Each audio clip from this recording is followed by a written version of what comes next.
about 3 days worth of scruff growing on his chin, and just a pile of paperwork across his desk, and he's trying frantically to organize it in some manner or another, and appears to just be frustrated out of his mind. He pays you no attention as you walk in. I clear my throat, try to spartan up my clothing as best as I can, and approach him, clearing my throat loudly as I get close. I told you, Jameson, I don't have anyone to. Oh, excuse me, miss. What can I do for you? Hi, I'm Lacuna, and I am trying to get into the district of names. I seriously just forgot. Um, I need to deliver some very important paperwork, and I will be gone by tomorrow morning. And they said I needed to speak to you if I wanted to get it. I'm, I'm sorry, miss, but currently the higher districts of the city are under lockdown past 8 p.m. due to some ruckus being caused by a few individuals in the city fighting over chasing after the rumors of something or another. If you, I know it's annoying and I know it's frustrating, but as I'm sure the guards have told you before, if you would like, you may return in the morning. The gates open at 8 in the morning, and you are free to travel about the district at that point in time. At that point, the gates will be to my back.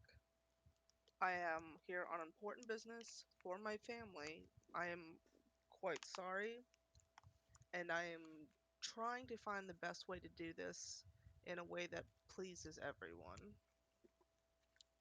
If you'd like, you can write it down on paper, or a parchment letter maybe, and I can have it delivered to the intended addressee. But I cannot allow you to enter that district at this time. With all due respect, the Dark Riven family does not want their personal business being written out on parchment and handed to a stranger. With all due respect, miss, when the open lord says that district is closed, the district is closed. I sigh and mutter something probably quite rude, but could possibly not be rude under my breath, nod my head at him, and turn around to start walking out. If you have any further complaints, leave it pinned on the board there. The captain will review it when he comes in. I was told I had to speak to the captain of the watch. I was under the impression that was you. No, I am merely the bookkeeper. Unfortunately, lest maybe I would actually get something done around here, the captain is currently investigating some ruckus at the docks at one of the warehouses on the southern end. If you wish to speak with him, I'm sure you can find him there. What's the fastest way to the docks and the warehouses? Exit the building, turn left, the T intersection, turn south again, and follow the roundabout road. It will lead you directly to the dock districts. Third pier on your left as you enter the main crossroad, and it'll be the first large building. I think it's fifth down on that row on the right. It's hard to miss it. There should be a bunch of clutter and guards and shit in the area. Someone reported deaths and beatings and misses. I nod my head. Thank you. I will start making my way down there. I appreciate your time and good luck with all of. And I just gesture towards all the paperwork on his desk before turning to leave. And you too, miss. And then goes back to rummage around this paperwork. And I walk out and start making my way down to the docks. All right, as you mosey your way down to the docks. Hey, Aurelia, Hey guys. are you going to be available to romp us around tonight? Yeah, I'm here. I completely forgot about D&D. I've been binge watching Castlevania on Netflix. Oh, that's fine. I pinged the channel to see if people were going to be showing up, and I was just figured, well, maybe she's not showing up. Um, I'm gonna grab a token for you here, and I'll drop it in there with the rest of them where they're at, and if need be. Let me get back to where I was now. All right, so you leave the guardhouse. It is now roughly 9 o'clock or so in the evening, and a light rain begins to spatter across the streets. I swear loudly and continue on my way. Um, Bumbling about between the rainy streets and making your way through people rushing home in the rainstorm. As soon as you find your way into the dock districts, it becomes notably less crowded. It also is quite a bit darker, as the street lamps that you have become accustomed to while walking these streets are no longer present. While the posts themselves are there, the lights are either dim, dull, or just empty. Thankfully, you're able to rely on your dark vision to navigate your way through the streets. You do, however, stumble and stub your toe and step here or there as you rumble your way through some of the broken street corners and whatnot. Um, you notice as you're walking by some of the posts, the glass from them is just straight. Looks like someone threw a rock at it. A couple of the poles are bent or broken. One of them, someone just straight broke the damn thing off. The base is left there and it's been sheared off by. It looks like some tremendous show of force. But after bumbling around, you manage to stumble in to or literally stumble into walking into a half elven druid who is sitting at the stoop of a house that has been marked off and stripped um, as being condemned. Entry is not allowed. She appears a little flustered and confused as if looking for someone, as those that she had maybe been traveling with before had just left her there. I was at the house with the that we found. Yeah, that's the house where you guys stashed the paintings. Okay. They left you there to watch over the paintings in the previous game as you weren't here. Yeah. You see a young tiefling woman looking flustered and annoyed, attempting to find something, stumbling about the dock districts. As she's not really watching where she's going, she turns a corner and just poof, walks into you. Wait, she looks familiar because I remember seeing her. Yep, you saw her exiting the wagon with the rest of the individuals. Yeah. Okay. Well, they left me here. I ended up following them. So, I stumble as I apparently run into this stranger. My apologies, I didn't notice you there. Have you seen the captain of the guard? I have not. I've been guarding this house. You have. You met the Okay. captain of the guard at the warehouse where you guys had Oh, rescued that's Rainier. right. You stole the paintings from there, and as you left, the guards had encouraged you strongly to be elsewhere. That's right. We did see the captain of the guard. Uh, that was what district was that? The dock district? You were in the same district you're in currently. It would Okay. be, at this point in time, it would have been probably about 3 hours ago since you last walked into them. Okay. I still don't see anything on roll 20. Just a heads up. Yeah, right now, you guys are currently not on the map here. I'll put a token down for you so you can see the map. Um, but you're currently not on this map. Oh, okay, so we're not on the Yeah, large city map. Okay. yeah, we're not on the large city map right now. But I'll put a token there so you guys can see the map you're currently on. Because as you guys aren't actually in this area now, you're still up on the surface. These guys are in a different spot. As you guys are sitting there, bumbling about, you do see a pair of guards walking by. Um, you overhear them mentioning, "God damn it, another one of these rumors coming from the sewers. It's probably those damn Zents trying to hide something or another. Can you believe this? Halflings living in the city, let alone children? In the sewers? Come on."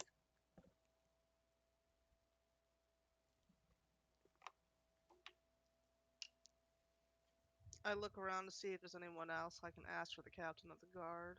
There's two guards that are walking by the alley where you guys are at. They're not paying any attention either. It's just for conversation between each other. You just heard them muttering about some rumors of halfling children living in the sewers.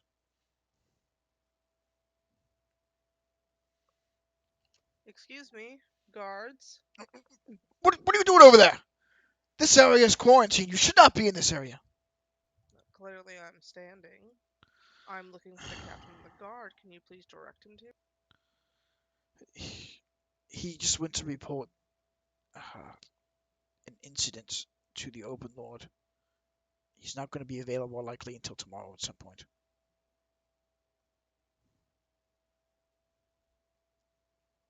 And what's this about halfling children living in the sewers? Uh, there was a group of dung sweepers down there cleaning the sewers as they normally do in the evenings, sweeping up paths and graffiti off the walls down there.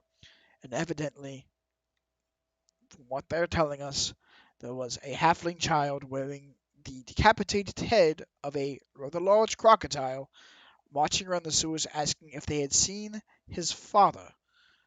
Um, they declared the child heard their father yelling at something and telling them they'd be in trouble or beaten if they didn't approach. And so the child ran off, and then they said some demon shadow was chasing after him, declaring he was going to eat them. I don't know. You know how people have rumors. Sounds awfully familiar. That happened last week? Yes. Oh, okay. That was over in uh, the hell's the name of that district now? I have a map.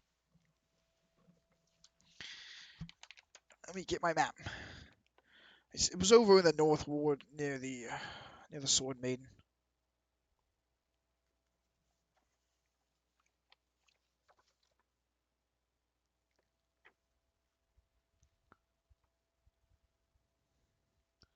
So you guys can chase that rumor if you want to chase that rumor, or oh, I'm sorry, it wasn't in the North Ward. It was in the Caravan Court. Sorry, I had the wrong area. So they're cleaning over near the Caravan Court down in the sewers. That way, if you wish to look further into it, it's a rumor. I don't give much credit.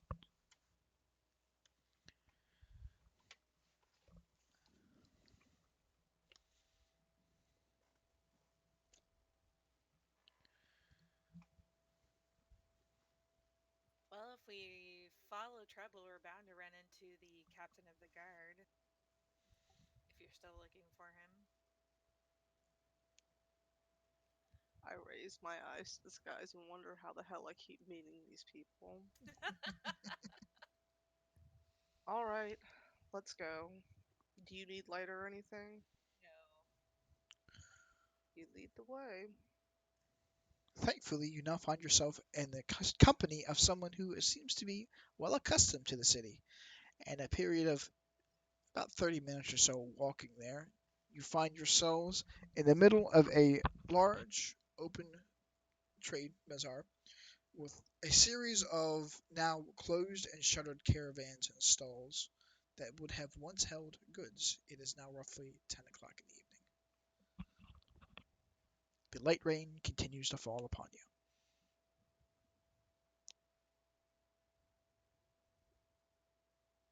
So as I missed last week, where the hell did everybody else go? The rest of them went down and stomped around down in the sewers. They followed the lead that Rainier had given them about following the yellow marks on the tunnels that would lead them to where they needed to be. The guard just spoke and he was explaining to you that the dung sweepers had arrived and overheard or declared they saw a halfling child wearing the decapitated head of a giant crocodile roaming the sewers beneath the caravan district or the trade caravan. So if you would like to, you may find yourself a gateway down into the sewers in this area here. Yep, let's look for some sewers. All right. Well, the caravan court is basically empty at this point. There aren't many people here. You do see a couple of guards just basically making the rounds, keeping the watch on the street, ensuring that nobody's up to any mischief or whatever. Toward the southern end of the court, you do see a manhole cover that looks like it has been recently uplifted, though it is back in place now. There are a few footprints just scattered about it. You assume they're probably from the Dung Sweepers Guild.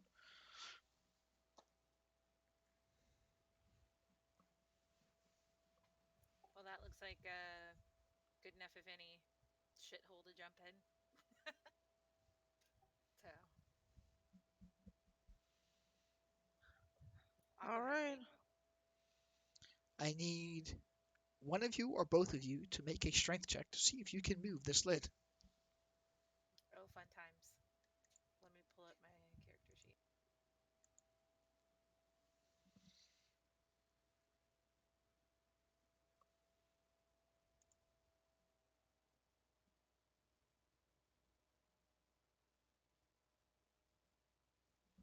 Is it just a 120?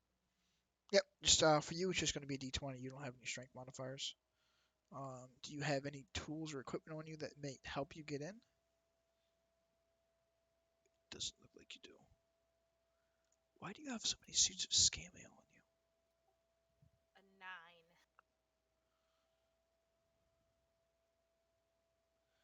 All right, the two of you bend down and begin to try and fool with this manhole cover. As you are doing so, one of the guards walks by and goes, "Excuse me, can I help you?" No.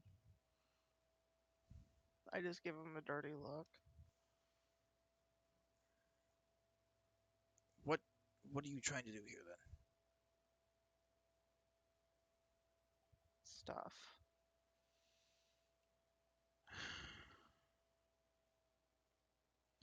I've had a long day. Is there some reason why you're trying to get into the sewers? We lost a pet rat. I'm trying to find the captain of the guard and help her find her pet rat.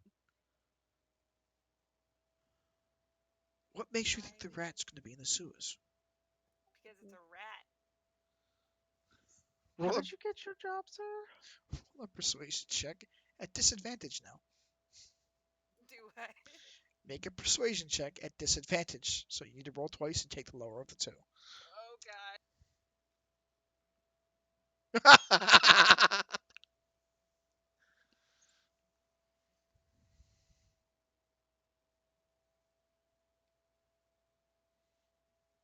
Cool. Doomed from the start. Well, Lacuna, as you're attempting to persuade this guard, he says to you, "You know, if you'd like, I can show you exactly how I got my job." And he begins to pull a set of cuffs from the back of his pouch. As he does so, Makai, because you have a 20 here, you didn't need to roll disadvantage, it was Lacuna. Um, and what are you going to say to this guard to discourage him from arresting Lacuna? No, really, she's really trying to help me find my pet rat. But she also has to. I can't think of anything. She's autistic. That's clearly it. You know what? He puts the cuffs away. Says, "Look, my shift ends in 10 minutes. I'm had enough of this anyway. If you want to get yourselves killed by crocodiles, fine." And he pulls the sword from his waist and slides it down into the side of the manhole cover. And when this great groan goes, "Ugh," and there's a punk as the cover slides up and scoots over just a little bit enough. And he reaches down and grabs it and just kind of like casually tosses it off so the manhole cover is open. He goes, "Your chariot awaits." Awesome. I stare at the manhole cover and seriously consider levitating it towards this man's face for a moment before jumping into the sewer.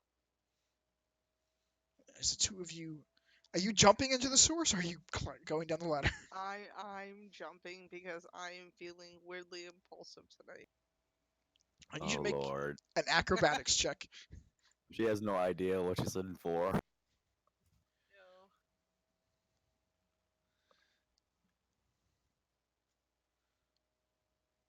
So it's Yeah, you got it. Well, you jump down the sewers. As it has been raining, and the rain has been running off the streets down into the sewers, as you land, you do manage to land on your feet, but you lose your balance and into the stream of refuse that is running down the center of the sewers. Fun times. Wonderful. Makai, are you going down the ladder or are you jumping as well? I'm gonna go down the ladder. Okay, so you go down the ladder. As you make it to the bottom rung, you see Lacuna frantically struggling against the water. I need you to make a strength check, Lacuna.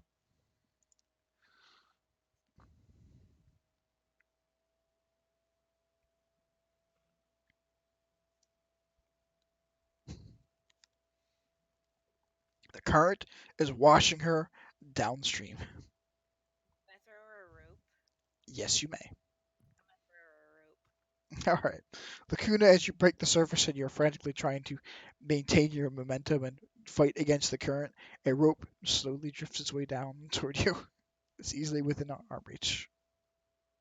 I reach out to the rope. All right. Take hold of the rope. Makai, I need you to make a strength check. Easy enough. So, holding the rope braced around your arm and bracing yourself against the ladder, you stop the tug of the stream against you. I am going to need you to, okay. With that roll, I'll say you manage to easily succeed. You pull her slowly toward the side of the of the running stream current that is now going down these rainy sewers. You are against the side of the canal in these sewers here. There is about a 6-inch lip above you for you to crawl out of and climb up on top of the ledge there.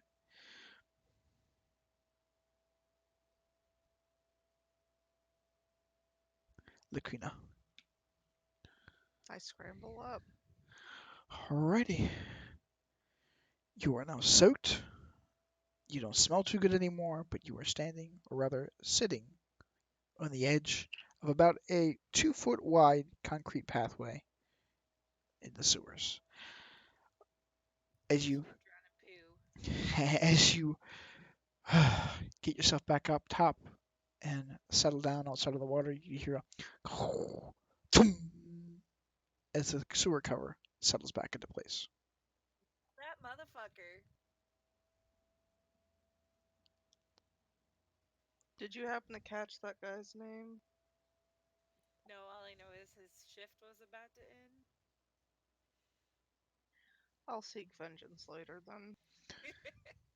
So you find yourselves in the sewers. Makai, you do recall previous from your interaction with Rainier, he did mention finding yellow marks on the walls down here. They will lead you to where you need to be.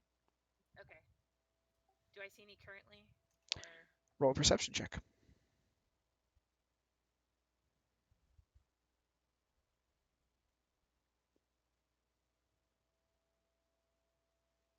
Damn. She's taken all my rolls tonight. Yeah. Looking about, you don't see any on the walls here. You do see a lot of scuff marks, and you are currently in a crossroad intersection. So it goes from north to south and from west to east. Across the way on the eastward tunnel, you see what looks to be a lot of scuff marks in the dirt and disturbed along the wall. well, that looks like a good enough path. So I'll follow the scuff marks till I see a yellow mark. All right. So you take the eastward tunnel. Um, it comes to a T intersection. Looking around again, you do see on the pathway that is turning to the right, heading south, there is one of these yellow marks on the wall. Looks like it's been drawn in yellow chalk. It's roughly circular in shape, and there are 10 equidistant squiggly lines coming out of it. I'll keep following that way. All right. As you move around south, the tunnel curves and bends, and after 10, 15 minutes or so, you find yourselves in a tunnel leading further westward, and you are now on the map. Hooray! Let's go down the tunnel. The And that's the Kuna. only yellow mark I see. Was that one Yep, that earlier? was the only one you saw earlier. The Kuna, Okay. can you move your token? I do not even see my token. Oh, wait, there I am. Sorry about that. That's all right. All right, cool. So you guys are in the sewers.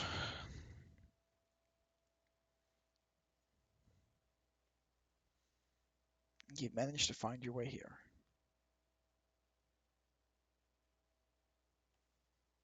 I Well, hope. Go ahead.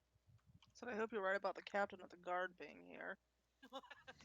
I mean, we'll eventually find him if we get into enough trouble, she says underneath her breath.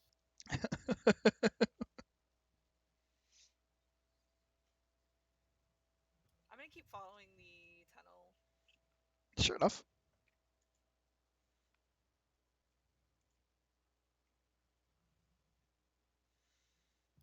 Oh, fun. Following the main sewer tunnel, it expands into a circular hub with a pair of arrow slits that have been carved into the outer wall directly across from each other. Two passages continue. One goes to the south, to the north, the other to the south.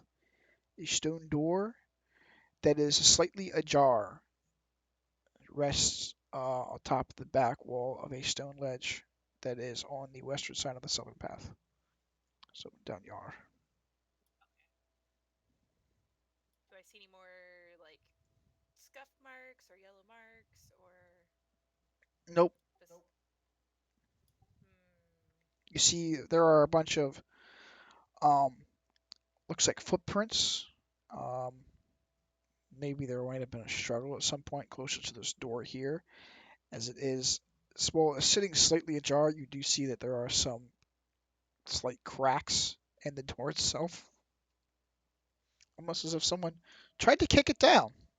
Oh, fun. I'm gonna go check out this door. And probably enter the room. I take it you're following behind her, Lacuna? Yeah. Alrighty. The next door you find, um, it is sitting open. It's wide open. Beyond that, you do see a little bit of blood stains just kind of trickling down the hallway. Oh no!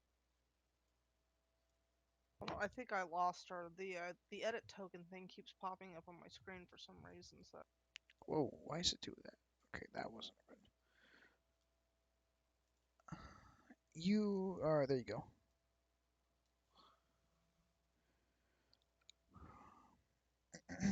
Anyway, the door opens into another hallway. You do see some scuff marks and blood stains on the floor in the hallway itself.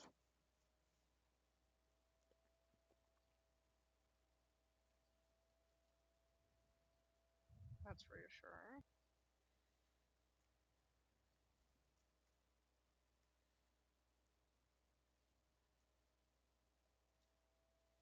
Do my party members count as animals?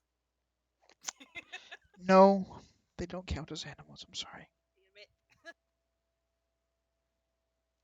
You do recall that one of, well, no, I don't think you saw it. Sandor, you didn't have your familiar at any point in time, did you? I didn't say he wasn't out either. You're right. So I'll leave that to your discretion. Was he out or did you have him? He was definitely out. All right, so then you do recall that the Dwarven individual had a black raven resting on his shoulder while you were bumbling about. So there's an animal present. Well, if we get too lost, that's a backup plan. But I'm gonna go in to the doorway with the scuff marks and the blood. The scuff It seems marks like and the blood. it seems like a logical thing to do. Peering to your left as you walk in, you see a rather messy room. There are several rusted weapons, threadbare clothing is littering the floor in the area. Some what looks to be ruined, torn leather strips of armor, maybe. Uh, You assume maybe this served as a coat room or kind of an armory at some point. Nothing really looks of any value to you at a cursory glance.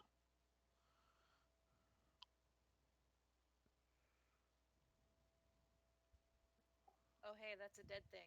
Yep, as you travel north, you do see a goblin with several slash wounds across his body, laying in a pile of his own blood. Hey, I found something. I think we're gonna hopefully find party members eventually. She said she'd be right back, so I'll just move her character with you.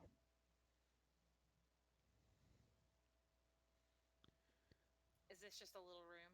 Yep, it's a little room. As you walk around, you do see those arrow slits you had previously seen are in that circular chamber peering out into the open area. Okay. I'm gonna Walk, keep going. walking down the steps and through the hallway, this room is again, there are some sleeping bags and stuff in the area. For the most part, it's just blood-stained. Looks like there might have been a fight here as well. You see some Oh, drag marks leading toward one of the bodies in the next room through the doorway. Most of these bodies here look as though they have been rapidly decomposed or dissolved. There are fun. the chest cavities of each one of the creatures here is devoid of anything. The armor looks like it's been melted straight through. All the organs and whatnot that should be in there are gone. There is a black inkish residue seeping through holes of the carcasses and pooling about the bodies. Did I miss Terror Kitten eat people? No. Aw. If you want, you can roll a nature check to see what happened here. Yeah, nature check.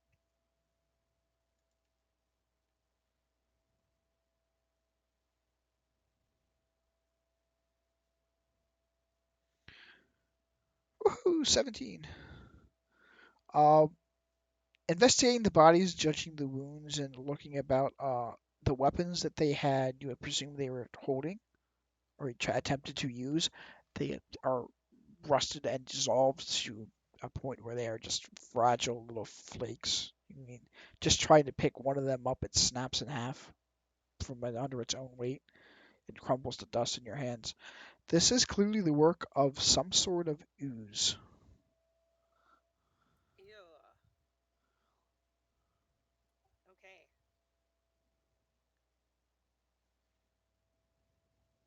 Maybe I shouldn't go down here.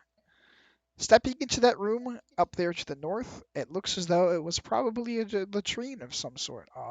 There are Oh, fuck. busted boards that you presume someone probably attempted to use to barricade the room off beforehand. Gonna leave the poo room and go down a hallway. All right, you walk through the end of the hallway, and here I'm going to jump you across. You find yourself in a room with the rest of the party. Woohoo! Take it, Lacuna, you're back. Yeah, I'm trying to find her. Sorry. I was just trying to move you to her. Oh, my bad. There you go.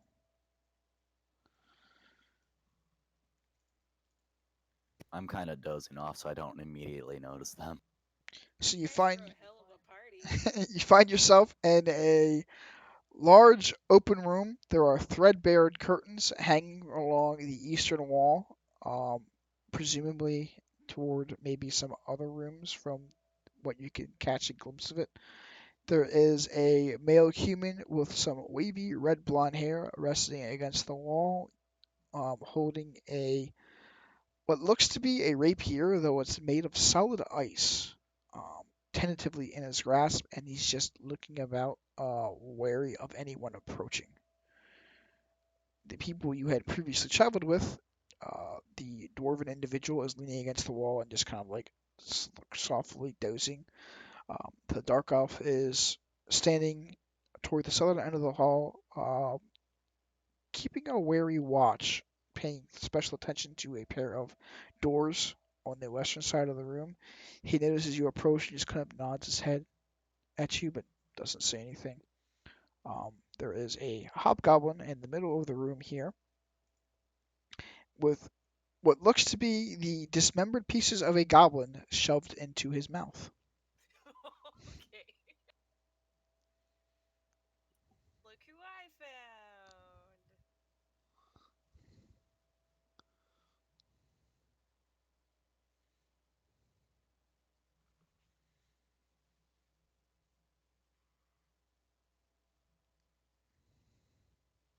Huh?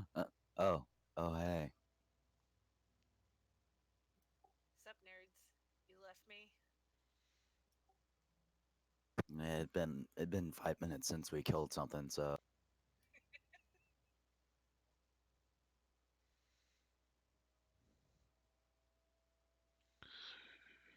They insisted you were going to guard the paintings, the Dark Elf says to you. Oh, they're fine. Cocks an eyebrow and shrugs.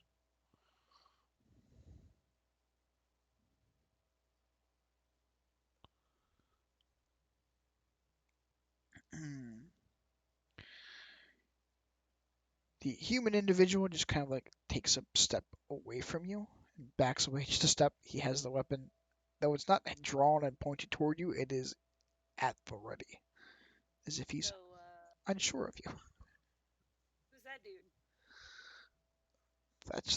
That's the dude Volo said us to find. Oh, Mr. Pretty Boy. Yeah, the half-orc was attempting to have a good time with him, and he gestures toward the guy with a goblin like shoved halfway down his throat.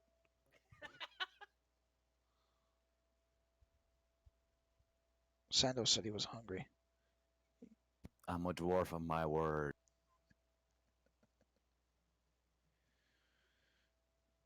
and I do good work.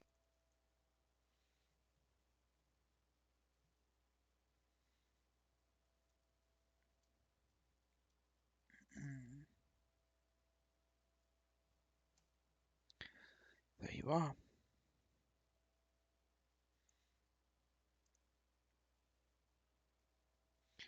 How'd you guys manage to find us? I was minding my own business and bumped into this chick, and then some guards started talking about a halfling child wearing an alligator head. That sounded fishy. Oh, damn it. You guys started a rumor about town, it seems. Do it. Sorry, you cut out there. It seems our friends, and he looks towards Sandor and toward the curtain that is blocking one of the doorways here, have started a bit of a rumor in town. Oh, so the halfling child wearing alligator on the head was you guys? Maybe. I just kind of look him over to the curtain and just kind of smile a little bit.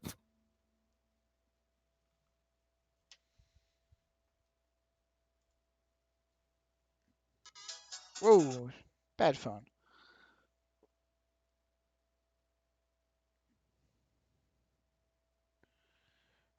Yeah, I don't know if Sin's going to be joining us or not.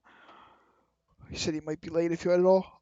Anyway, you guys are currently standing among the shattered remains of a half-orc in a rough-hewn stone chamber. At the southern end of it, atop a roughly 3-foot tall dais, sits a stone throne.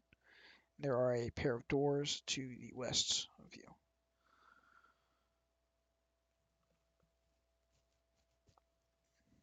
The individual you sent to find, Mr. Floon, is standing nervously off to the right side of the room, frantic glancing about, and he looks as though he's just ready to get the fuck out.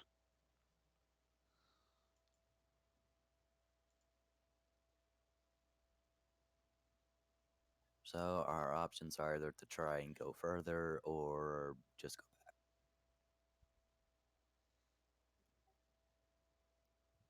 I mean, yeah, I think Pretty Boy may have had enough for the day, but I'm interested in that throne or whatever it.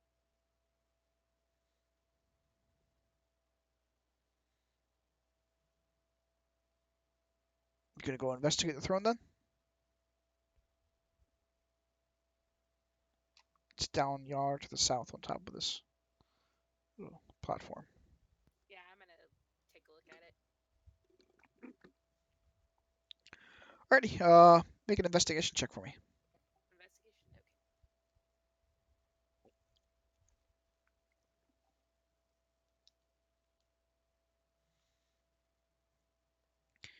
You approach this stone throne sitting atop its little um, dais, I guess, for lack of better words. As you rummage around through it, you lift the cushion of the throne. It looks as though it's might have been like a pillow of somebody brought down here. It's just ratty and old. There are some holes in it, tear marks and scratches.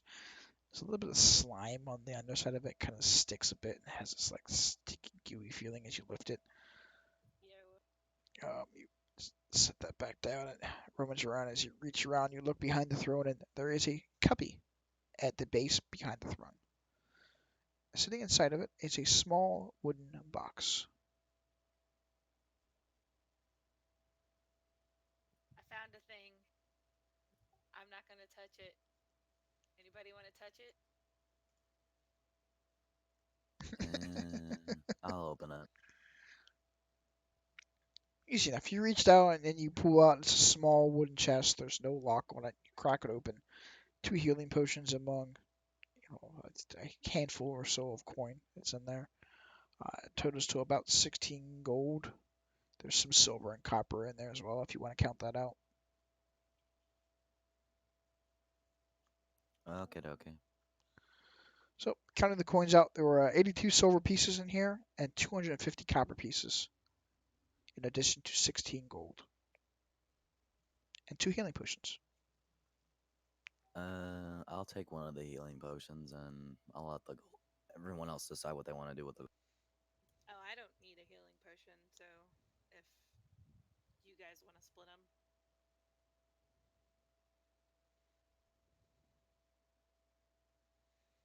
Lacuna can have the other one. Excuse me. I'm good. I don't need it.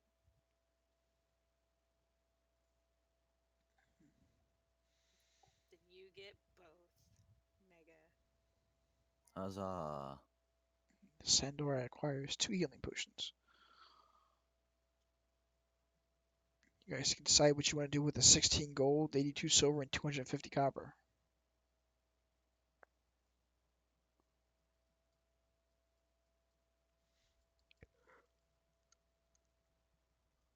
Communal pouch. Oh, hey, Lacuna's back. Doesn't she have the bag of holding? I do. I don't think you know about it though. No, I don't. I well, unless you guys told me last time because I asked about. No, they would have told you about it because Sinestra and Sandor were complaining and arguing about the lack of the bag of holding to hold the paintings that they were Oh trying to yeah. bring with them. That's right.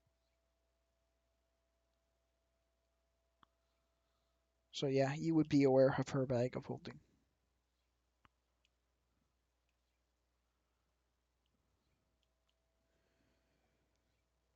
Well, let's just say you guys divide the gold pieces up with the four of you that are present, so each of you can take 4 gold.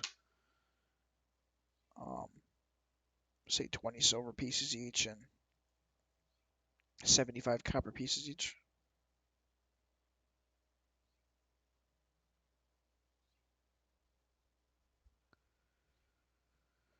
With that, you have successfully looted the small wooden chest.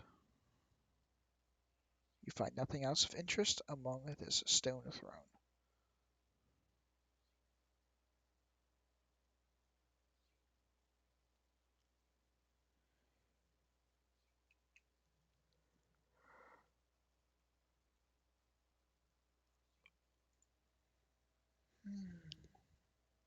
Should we take Pretty Boy back? Yeah, it's probably for the best. Back the way we came, or should we try and find another way out of here? Well, I assume the way that we came isn't filled with people we have to kill, so Yeah. Fair point. So you guys gonna march your way out of here and go back the way you came then? yeah. But before we do, I want to undo the curtain and show them Sinestro. Sinestra is sprawled on the bed. There is the decapitated head of a large crocodile resting across his chest. It's about 3 foot long and maybe a foot or so wide. Huge head. Ah. you guys. Good job. He's just kind of like softly dozing in the bed. We're gonna bring him Oh, with or let sleep and beauty rest. I mean, we can leave him here if you want. no, get him. We're not leaving him here. Jesus Christ. Or Can, whatever deity my character used. can we stuff him in the bag of holding? Technically, yes.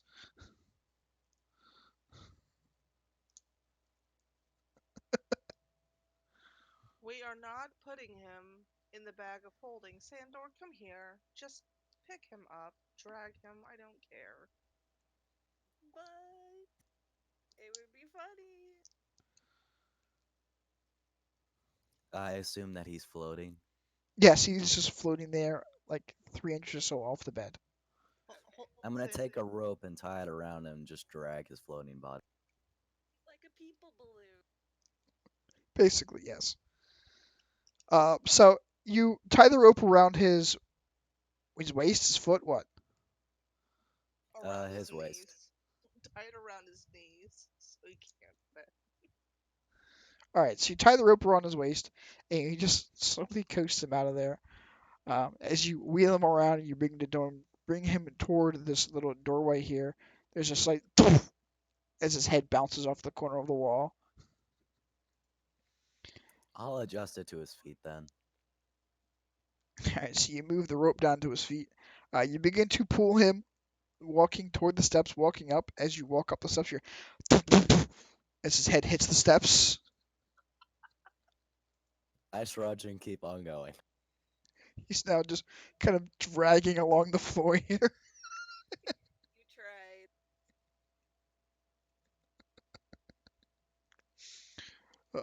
As you reach this pathway here, the lacuna where you are currently standing is at the bottom of a about a 10 foot or so tall stairway. As you go to walk that way, once again resumes floating until he hits the ceiling of the tunnel, and you just and as he starts screeching along it, the alligator head on his chest falls to the ground.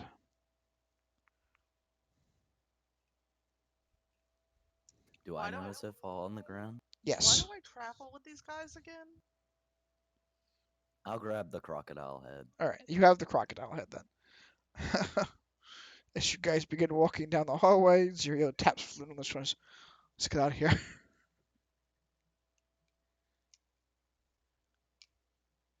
He just kind of nods cautiously. Uh, he seems a bit startled at first as the weapon he was holding dissolves into nothing.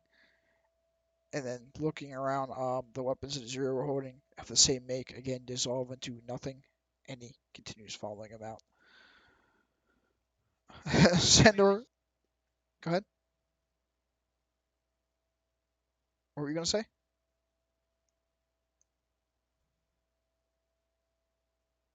The Kuna? I didn't say anything. Oh, I thought someone said something. Anyway, Sandor, as you continue to navigate your way through the hallways here, um, you again find yourself at that point where you are at a set of steps, making your way deeper into these tunnels here. I'm gonna just move everybody north of the half here. Um, where is he at? Alright, so you're dragging Sandor along here by the rope. Um, he is now currently scooting around the ceiling of it. You come to the doorway here, and his feet go against the sill of the doorway, and he's not coming any further. I'm gonna yank him down Okay. How far are you yanking him down? as far as I can. As far as you can. I mean, it's easy. You just like pull him down, and he slowly drifts down, and eventually he comes down, so he's about 6 inches or so from the floor. All right, then I'll drag him the rest of the way. Okay. You drag him along, moving further on down the tunnel here. Uh, you come across the stream here, and his coattails kind of drag and dip in the water as you float him across the stream. Yeah, he'll be fine. and then you find yourself once again at some steps. Man, this guy's a deep sleeper. I just keep going. You walk up the steps and dum, dum, dum, dum, dum, dum, dum. A bit of Sandor, did you do something to him? He doesn't actually need to sleep. I look at my back at Emma Sinestra and I say, well, he may not need to sleep, but he did almost get eaten by a crumb alligator earlier. a bit of blood begins to trickle down the back of his head. I put my hand on the back of his head and cast heal. So you're casting Cure Wounds on him? Yeah. Alright, so use your spell slot, and what is it? 1d8 plus 5. Five. Okay, so roll your heal.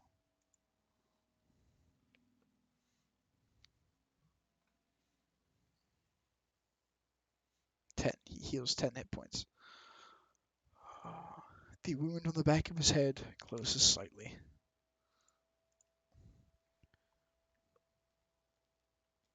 And you are now at the top of the steps, and he is still dragging along the floor. I put my hand on the back of his head and raise up his body high enough so it ceases its infernal racket by banging itself on inanimate object. Alright, so you reach under him and you lift him up, so he's about 3 feet or so off the ground now. You see a slight little smirk go across his face as you do this, and he continues to pretend to be sleeping. I drop his head Well, he's floating, so. and push down on it. How far are you pushing his head down? I'm gonna try to bounce his head off the cobblestones. So you're just straight on just trying to bounce his head down. Yeah. Make a strength check for me.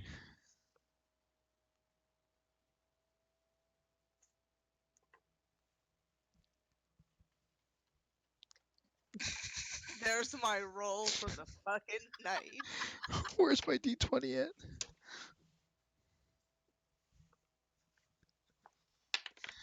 Alright. He tries to fight against you, but to no avail. And you take his head and you just spike it down into the ground. He takes. Yeah, he's taking 7 points of damage as some blood begins to trickle on the back of his skull again. I wipe my hand with his blood on it across his face. Asshole. Can we agree not to heal him until we're out of here? Because he's, probably going to get a lot. Probably, yeah. Okay. Well, just keep it going. You keep dragging him through.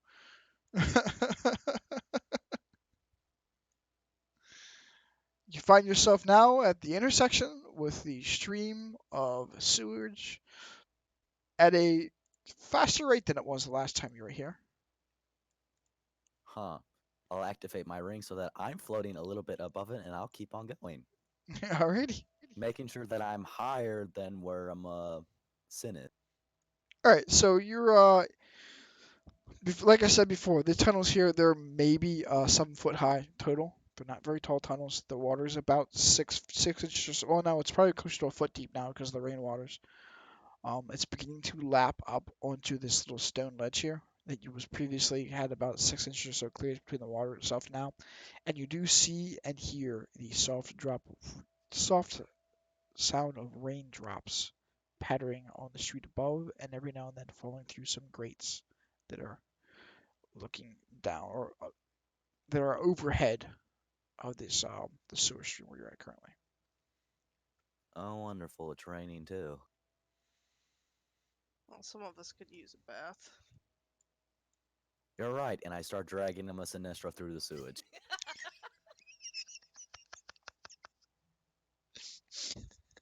Do you guys do this to me when I'm not here? No, actually. No, You're- left you. You were left to be wandering the town to the north. So Sinestra is now floating through the sewage. With an open wound on the back of his head. He'll live.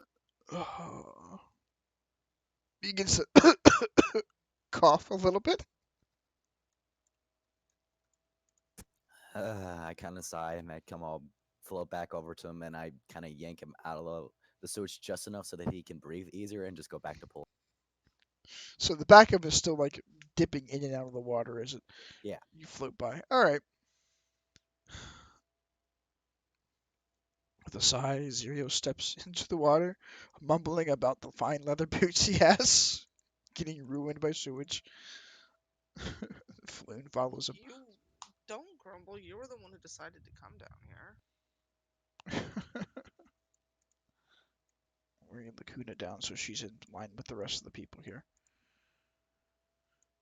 And you guys finally start moseying your way out here. For the sake of time, I'm going to put you guys back on the main Waterdeep map. Where were you at? We were in the southern side of things. I'm going to pull you over here so you're with the rest of the group. And I think Lacuna was up north somewhere. I don't think I actually put a marker on this map for her. She was on the map. Oh, yeah, she was. She was somewhere. Where the fuck was she? I remember she was on the map. We were moving her somewhere. I was headed up north, remember? Yeah, I just gotta remember where the hell I had you. There you are. Boop. Pull you down south with the rest of everybody. All right. I don't know if you guys can see it, but on the eastern side of town near. Still on the other map. Oh shit! I thought I moved you guys. Sorry about that. There you go. You are currently all near Caravan Court. For the sake of convenience, I'm just going to say Fluna's with you. I'm not going to move a token for him. So you are now in the sewers, exiting the area there. There is that same pathway leading now eastward and curling around to the north. You find yourself at that CMT intersection that you were about 30 minutes or so before now, Makai. If you want to guide them to the entrance you guys used to get down here from. Oh yeah, I'll go ahead and guide them. Easy enough, another 10 minutes or so. Makai guides you back to the crossroad where you guys had enacted your fun little halflings living in the sewers charade.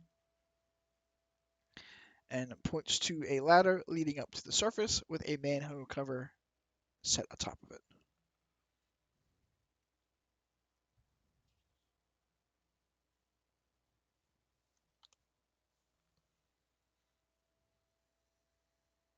Be right back in a moment. Alrighty.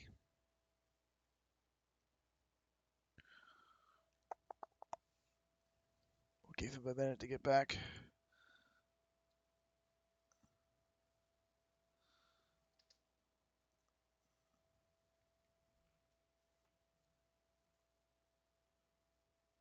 I'm back. Welcome back. Alright, so where are we? So you are currently in the sewers. You are standing at the bottom of a ladder leading up to the surface. There is a manhole cover set atop of it. I'll blocking the path. hand Sisu the rope first in and I'll go up and try and see if I can. I tie the rope attached to Sin around my waist. All right. Sandra, with your strength score, it's easy enough. You go to the top of the ladder and just push against it, and with a little bit of effort, you just thunk as it comes free, you just slide off to the side. As you do so, the rain begins to fall on your face at a slightly heavier rate now. Let's get up here pretty quick. It's starting to come down. You come out of the sewers. The rain begins to soak the iron rung ladder as you make your way up. For the sake of just saying you're getting out of there in time, blah blah blah. Sandor goes, followed by Makai. Floon follows, and Zero follows him out. Lacuna, you are currently at the bottom of the ladder with a rope around your waist, tied to the feet of Sinestro.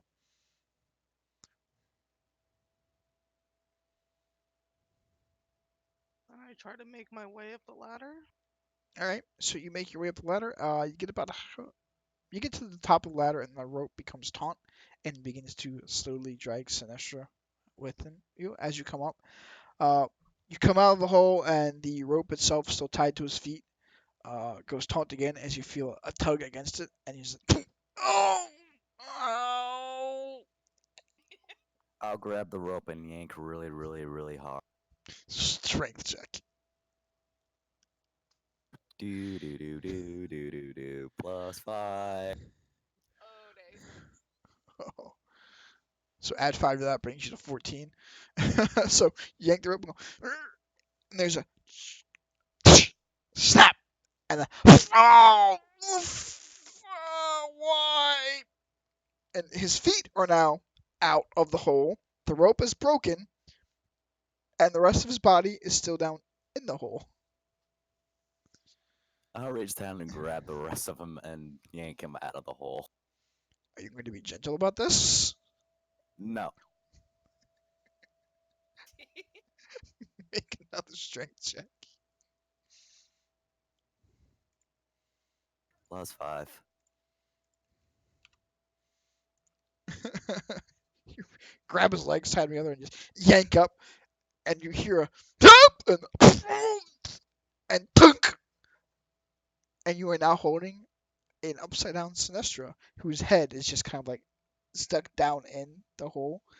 His arms are they're up and out of the hole, but they're just like resting on the ground, and he's groaning in pain. He's covered in scrapes, bruises, and cuts now. Hmm. I just kind of gingerly lift him out the rest of the way and just sit him head first onto the mud. On the street. Yeah. All right, so you slowly pull him out, and you just kind of like set him as if he would be standing there. His arms are dangling down and just dragging on the pavement. His head is floating maybe 5 inches or so from the pavement itself. It's kind of an eerie, awkward headstand, but he's out of the sewers now, covered in scrapes and bruises. As the rain washes whatever the hell shit was clinging to the back of his clothing and armor off of him.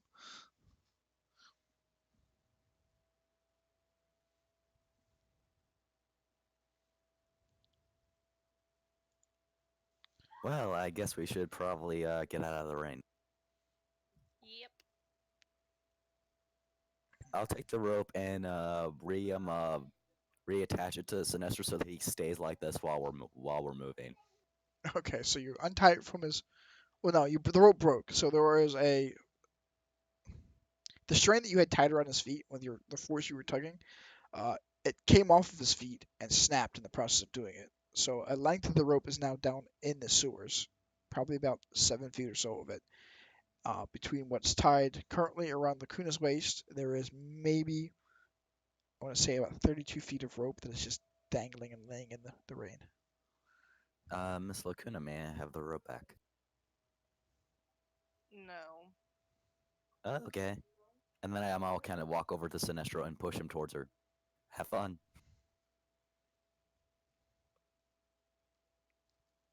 As you push him, his bugatti begins to slowly spin in the air. And eventually, he comes to where he's standing upright and stops himself. He goes back to pretending he's asleep. What time is it? It's about 11 o'clock at night now. And it is pouring rain. I need to find the captain of the guard.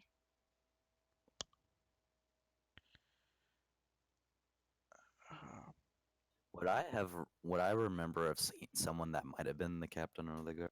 you would remember meeting the captain of the guard. He was at that warehouse down in the dock district. Last time I saw him, he was in the docks district. Yeah, that's where I met this one. And I point at the druid. Huh. I don't know how we keep collecting people, but I need to talk to the captain of the guard. Do you think you can help me locate him? Sure. Why don't we take Alrighty. Pretty Boy back to his employer, and then we can find the cops on the guard. Sounds good to me. Yep. Fine. Fine. All right. So the pretty boy's employer was with the yawning portal. So if you want to make your way back to there, you can do so. Let's do that, but I don't remember where the yawning portal is. Makai would know where it's at. Yeah, I can take you to the yawning portal. All right. Please do, because this map is huge. So I'm just gonna gather all of you guys, and I'll move you over to where the yawning portal is. So after another half hour or so of trudging your way through the pouring rain, dodging between the awnings of various buildings and street corners, darting across the still oddly busy thoroughfares, you finally make your way back to the yawning portal.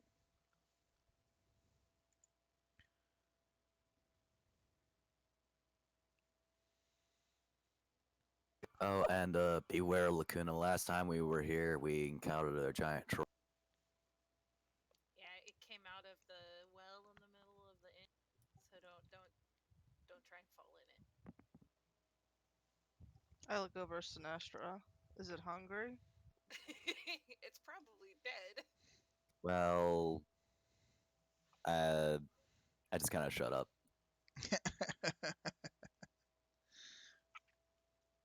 So I as give Sandor a look.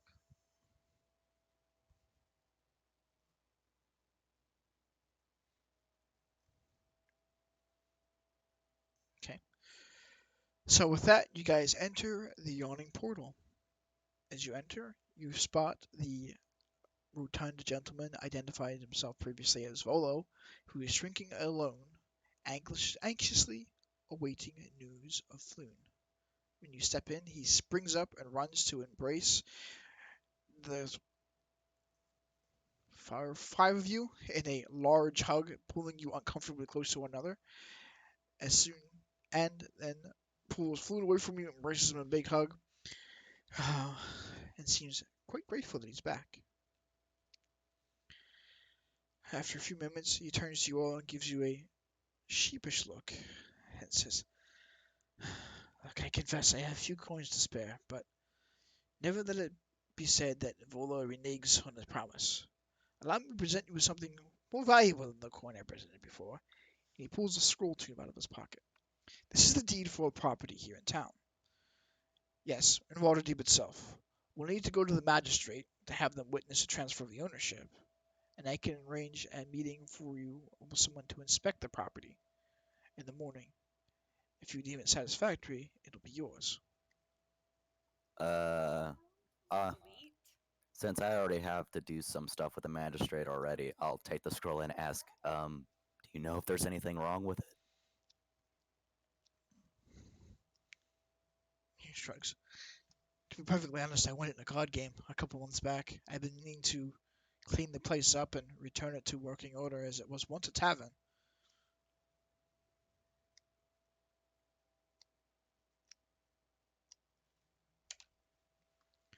Oh, the possibilities. We'll take it, I guess. Given the time of night here is currently, um, if you guys want, I can cover rooms for you here for the night, and in the morning we can grab the magistrate. We can have a once over of the property, and if you think it's suitable, it's yours. Sounds good.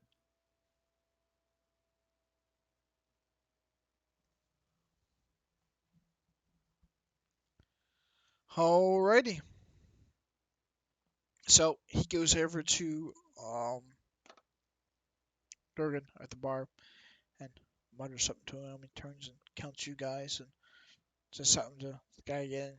Produces a handful of keys that comes over and hands each of you guys a keys to one of the rooms and the inn here and says, "I'll be back around 8 or so in the morning to gather you, and we'll go meet with the magistrate and get all of this handled. Um, Good work. Thank you." And he goes over there and grabs Floon, roughly by the shoulder as an adult may grab a child that has been wrongfully lost or just wandered off and got themselves in trouble and marches out of the inn.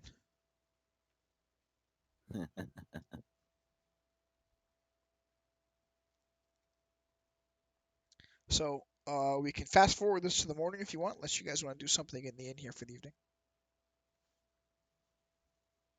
Bathe. Get a cold drink. Okay, so you can, we'll say you go to the bar, Sandor, and just approach the barkeep. And you can ask him for a drink if you would like to do so. As you approach, he looks up from cleaning his mugs and says, "What can I get for you?" A shot of whatever's in that bottle. And I So just point randomly. point randomly. All right, I like this. He looks at you and grins and says, "Fair enough." Leans over, pulls the bottle down, and goes, "Whew," and blows the dust off the cover. Wipes up the um, top of the bottle a little bit. With a little effort, goes, tunk. The cork comes free. He pours a shot of it, sits it down in front of you. "Enjoy. Hold the house." I take a swig. Make a Constitution save. Oh God. Uh-oh. you, Oh. you go, Dear. +4. "That's good," and fall off the stool onto your And I ass on probably the ground. probably drop the alligator head too. Yes, you do. Gets up, leans over the bar, and goes, "Huh. Never met a dwarf that can't hold his ale." And motions for a couple of figures over in the corner. As, uh, oh, he gets down there, rifles through your pockets, and pulls the key out and goes, "7. Oh, there, eh?" And two half orcs with a grunt go, and lift Sandor up and begin taking him up the steps to what you presume is probably the room. Is my raven seeing any of this? Yeah. I The just raven, wanted to just shake its head, judging. okay. Easy enough. The raven was sitting on the back of a chair and it's just like, just shakes its head, lowers its head dejected. And if a raven could sigh, it follows you up to the room. Um, Lacuna, you wanted to get a bath? I would like to approach the innkeeper. Alright, well, you just saw Sandor get just passed the fuck out drunk. As Durnan gets up and he wipes his knees. Ugh. So he's one evening. Oh, what can I do for you, lass? What do you have for supper? Oh, that's a good question. And he turns and walks behind the corner and he says, "Hey, Bonnie! What's on the menu?" She comes out and looks at him sternly and berates him quietly. And after a few moments of nodding and like she just makes some shameful sighing, he comes back over and goes, "We have chicken pot pie. There's some pork." She says there's chicken and a little bit of a rib roast.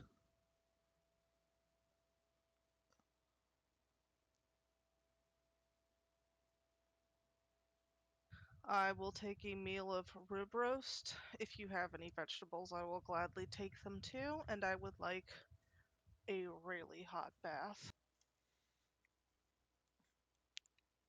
Alright, you want a bath now or after the food? Now. Oh, and one other thing. And I tug on the rope that's holding Sinestra. I need some place to secure him for the evening. Secure him for the Yeah, just give me a post. I'll tie him to it. He might flow up a little bit, but don't worry, he's harmless. He looks around and points to a post that is at the base of the steps going up to the second level that wraps around the interior of this structure. Put him there, I guess. I tie Sinestra to the post and shake my head. I'll have that bath now. The post itself looks like it was a coat rack. There's a bunch of hats and like coats and stuff hanging on the hooks around it. So you tie Sinestro to the coat rack. He nods and boy, we want your needs to get washed up. And she just nods. Follow me, dearie, and just leads you back until there's a small door that's under the steps. She leads you in there, and it goes in. There's several small rooms back there, and opens one of them up and turns a faucet on the wall and taps the pipes a little bit, and then there's a little red gem that glows slightly and begins to pulse, and the water turns warm, and steam fills the room, fills the tub. Thank you. I'll be down in an hour for food. She just nods and goes to the hall, pulls out a towel, and sets it down on top of the towel. She sets a basket. There's a bar of soap and some rags and whatnot. Take your time and closes the door. Alright, well, I guess I'm taking a bath now. You are cleaning yourself up. Anybody else? Nope, I'm drunk and passed out. Pass the fuck out. Nope, I just need a nap. A very long nap. Because I doubt I got sleep.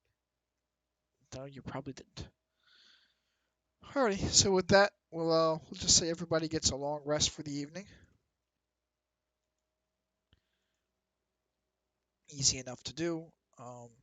Lacuna, after you finish your bath, you go out and just grab yourself a meal for the evening.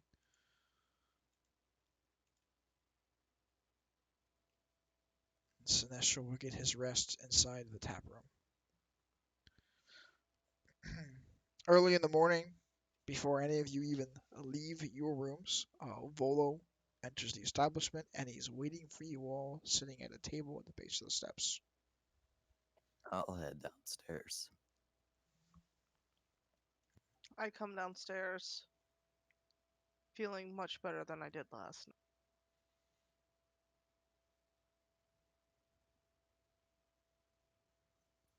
I will also get downstairs. As you come down the steps, Sinestro is still tied to the coat rack, floating in the air. He now looks rather annoyed at the group of you. Do you think that we could use him as a kite? We could probably use him as a sail on the ship the way he's acting. Right? Well, if we ever go back into the sewers, we can use him as a boat. Done. Sailing through the streams. Oh, man.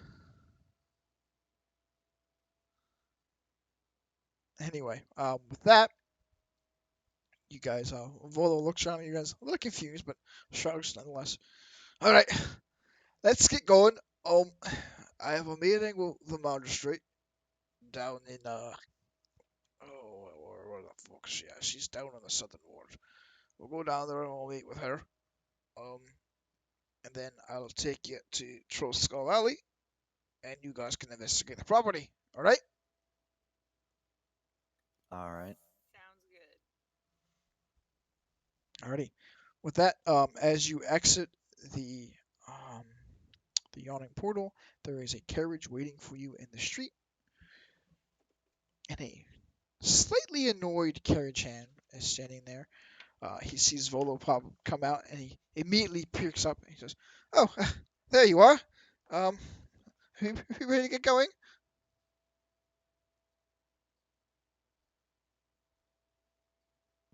Can I roll a perception check?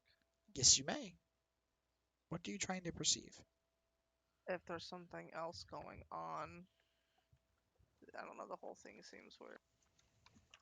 What's my perception? You Okay. doing perception or insight then? Whatever makes more sense. It's literally the same thing, or the same bonus, so. Well, if you're trying to see if something shady's going on, then insight's the route to go. Alright, I'll do that. Alrighty. So make your insight roll. I did. 19. From what you can tell, with what's going on here, Volo himself seems a little nervous. Beyond that, the stable hand is a younger gentleman, and he just looks, to see what you can tell, impatient.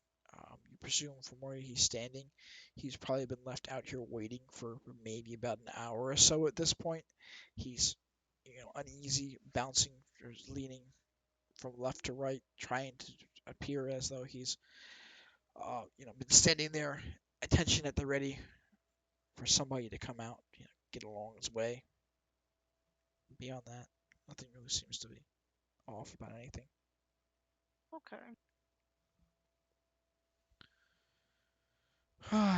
Everyone piles into the carriage, and Phyllis says, "All right, boy, to the magistrate." And he goes, "All right, I guess we're going off to the North Ward then." And Phyllis says, "Oh, yeah, I guess the North Ward's where we could find a magistrate there." And he just takes you up and follows you out to, let's see here. You go down the Soothsayer's Way and follow the long way up to the high road. After about 5 minutes or so of waiting for traffic to merge in, you begin to slowly continue your way up the road here until you get down to a street called Soldown Street. You make it right onto that. And go down the road a bit, and at the corner of Shadowrock Alley, you find yourselves outside of a structure that, to you, Lacuna, looks eerily familiar to the one you saw the evening before. It has the same station and mark of the watch above it, though hanging next to it is one that denotes that this is a structure of the magistrate. Avolo exits the carriage and enters the building.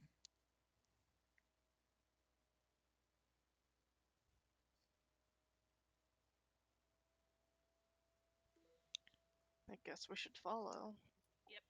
Gonna go ahead and follow him in. Alrighty, you all file out of the carriage and enter the building. As you step in, there is a young tiefling woman sitting behind the desk, filing paperwork. She has a crown, or not, sorry, not a crown, a cap awkwardly perched between her horns.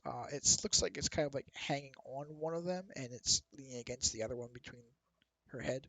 She has very large, pronounced horns there, like almost wrapping around her head.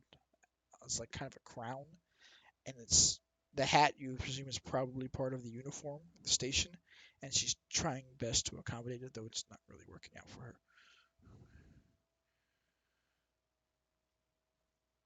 Folo approaches her and says, "Kylan! Long time no see." She looks up and goes, "What is it now, Volo?"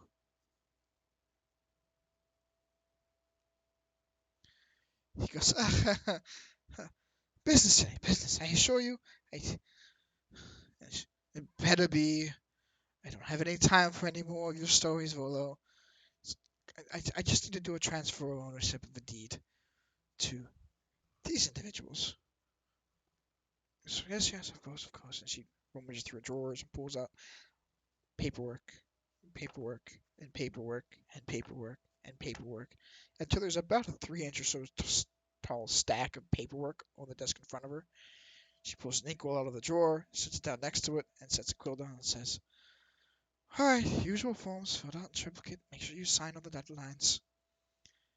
There's a 25 gold estate transfer tax as well."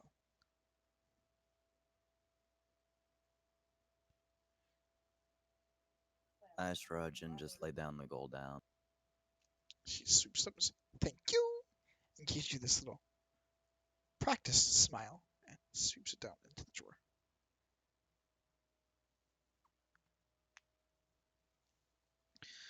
Um, we don't appear to have any of you registered in the books. If you're purchasing property, typically taxes paid out for the individuals for at least a year in advance.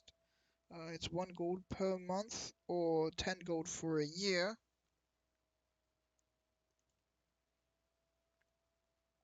Let's see, for all of you here. That would be 50 gold for the 5 of you. And she looks over at you. Oh, hi, Makai. What are you doing over here? Following these people around. Keeping them out of trouble, I hope. For the most part. She nods. Well, 40 gold for the full of you. Zero reaches into his pouch, pulls out 10 platinum pieces, puts them down on the desk, and says, "Consider it paid for a while." Her eyes go big as saucers. She goes, "Yeah, sure," and puts the coin in the drawer. So your taxes are paid. Sandor, you still have that note from the magistrate that Yeah, I was gonna ask her about that. So while she's doing that,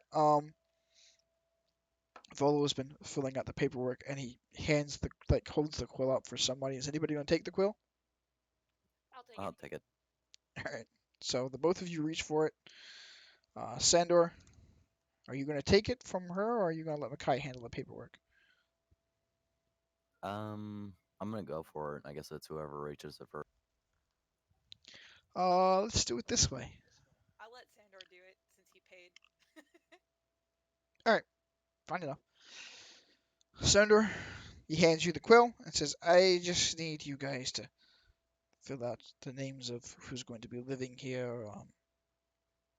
If you're going to attempt to use it as a commercial business." Sinestro pops up and goes, "Yeah, let's make a tavern, a pub or something. Let's make some money." He rubs his hands together. Once we investigate the property. All right, whatever. So you guys go through, you fill out the rest of the paperwork. There's this part at the end of it, which is, and then each of you needs to sign here. So he needs a signature for everyone that is going to basically be living here on the property. I sign. I'll sign. Alrighty. Zero takes the pen and signs it off in a script that none of you can read. He grins and hands the pen to Laguna.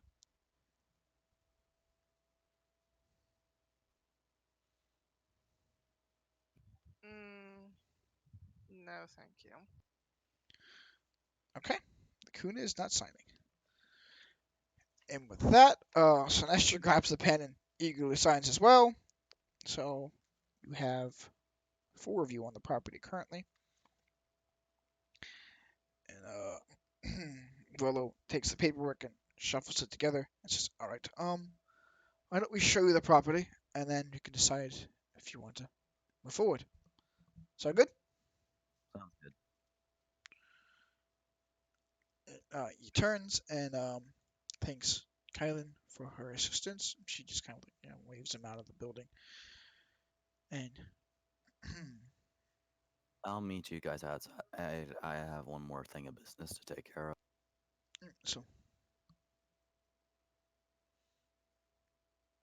there's And I hand them the woman the see pull the paperwork and hand it to her, and she goes, looks up at you, looks at the paperwork, looks at you again, goes, "Really? pardon me. You don't look like the arcane type." I get that a lot. Shrugs. All right. She rummages in a drawer, shuffles around, and pulls out some more paperwork. There's a 2 gold one-time fee for this.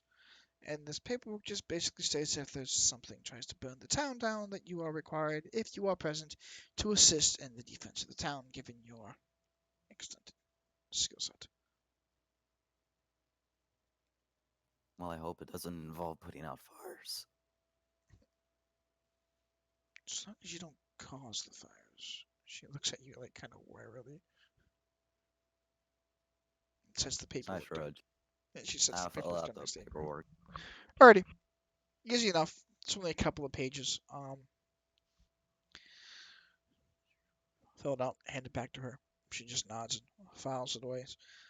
If any of your group wishes to be affiliated with one of the guilds or to be selling wares, just send them back here and we'll deal with that as well. I nod and just kind of leave. She just kind of waves at you and goes back to her paperwork. The rest of the group is waiting in the carriage outside the building. I enter the carriage. Alrighty, you guys mosey your way up the real long way, turn left into Sidon Street, and down into what is Troll Skull Alley. Hooray! As you enter the alleyway, let me find my thingamabob. Boop! And I think I need an icon for. Let me find you an icon real quick.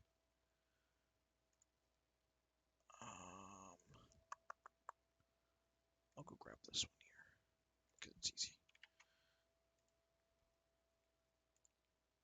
There we go, and I'll put yours down, which is way too big right now. Shrink it down. Shrinky dinky Oh, down. hey, it's Gladwin. Yeah, he's not here. So you guys come into this fun little area here, and as you approach the building, you find yourselves facing a large stone structure with a somewhat dilapidated wooden porch wrapping around the front of it. There are boards blocking several of the windows, and the door itself is kind of hanging a little bit on one edge. And he says, "It needs a little work, but you guys can handle it." Um, hmm. Man, we're gonna either need to steal or do more favors because I foresee this costing quite a bit of. I want to roll a perception check. Go for it. Let me find my thingy. Is that the right one? Because I don't remember. Oh no, that is not. Son of a bitch. Nope, that's saves. It's Whoops. goblin saves at that. Is it? Oh no, I changed it. I just didn't change them. That one. Okay, let's do that. I said perception, so +4. All right. Anything particular you're looking for? Is this thing haunted? Is it haunted? You'll have to go inside for that. Do I get any eerie vibes? You definitely do. This place is haunted, isn't it? Well, Can I put my hands on like the wall and cast identify and see if I see anything? you won't find anything casting identify. It will just tell you that this is a building.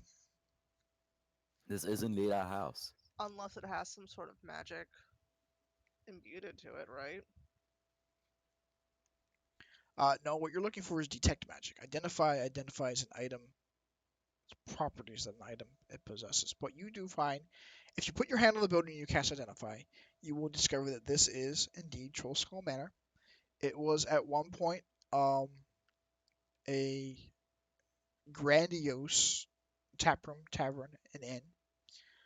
It was owned by a family of elves, and they have since passed away.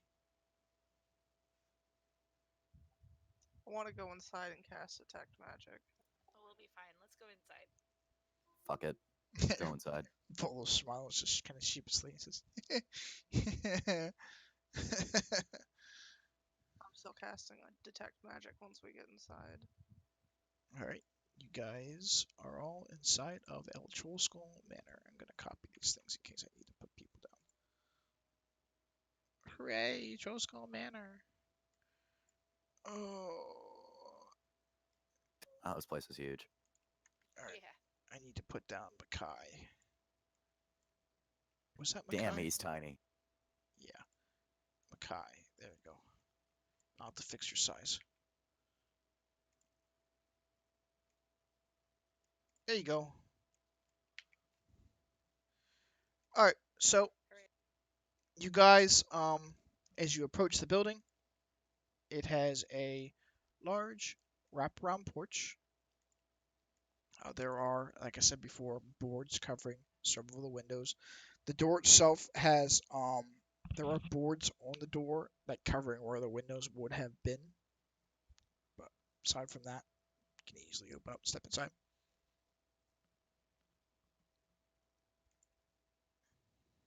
Boop. I'm going Boop.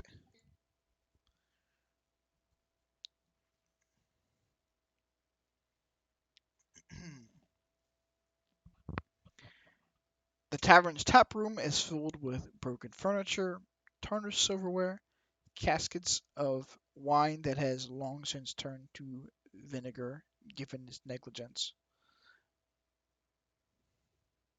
There are cobwebs and dust, and rats harmlessly skittering about the room. Well, we're definitely gonna have a full restoration here. Bolo just tries. It needs a little work, but it's solid foundation and it's prime property. You guys can either fix it up and make yourself some money into a tavern here, hire some staff on, or have yourself a rather nice home. And it is in one of the nicer parts of the town. Uh, Mackay, you would be aware that the north ward of the town is typically houses like lesser nobles, people that are fairly well off. Okay. I'm gonna go to the next floor. I don't think there's any. What do you call it's blocking you from walking around here? Is there? No, no. You should be able to Nope. just. Yeah, you should be able to move Oop. yourself up. Yeah. As you move around the building, every one of the rooms are otherwise empty. There's just cobwebs and dust. There's no furniture.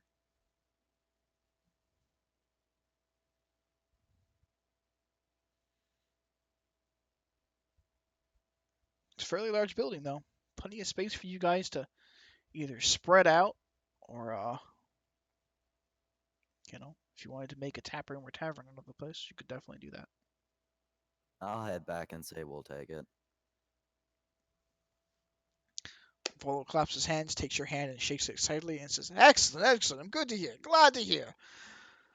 Well, with that business done, I'll be on my way and let you guys settle in. If you need anything, there are plenty of merchants here in the town that can help you, finish your building up. I suggest maybe taking a look at the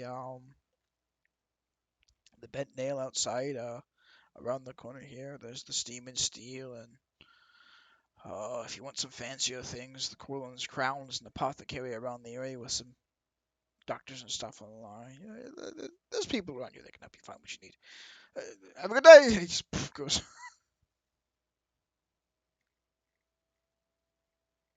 So he was in a rush to get out of here then. Yep, he just got it off his plate and he's gone. Yeah, there's something So, definitely wrong with this house other than its dilapidated. yeah. If I conjure water elementals, can I have them clean? Yes, you can. All Fantasia. I'm gonna do that, cause fuck doing this by myself. I'm gonna go into the basement. All right, down in the basement, there are several aged casks of wine that have long since turned to basically vinegar at this point. You do find in the corner a cask of very old whiskey that has just been aging and fermenting.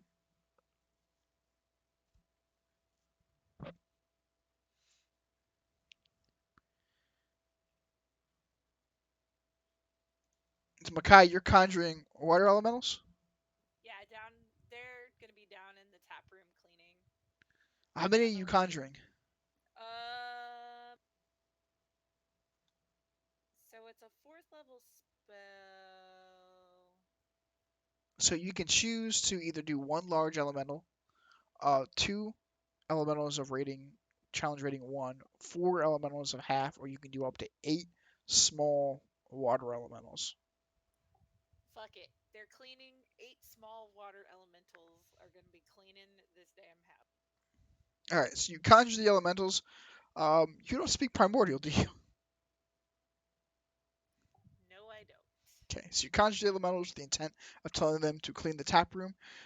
As they manifest around you, They all look about and they look at you with what you think may be disgust or disdain, and then begin to begrudgingly swish around and swirl about, cleaning the surfaces of the room. Is there any ale? No, there is no ale down there. God damn it. It is empty. There are, like I said, aged casks of wine that has basically turned to vinegar, and there is one cask that has some kind of whiskey in it, but it's just been aging down there for you have no idea how long. Also, I called dibs on this bedroom with the private bath and the study. Dibs. Dibs.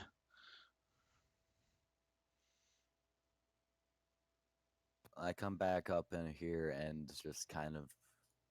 As you come up, you see 8 small water elementals busying themselves about the tap room, just scrubbing, cleaning things. I just shrug and go upstairs.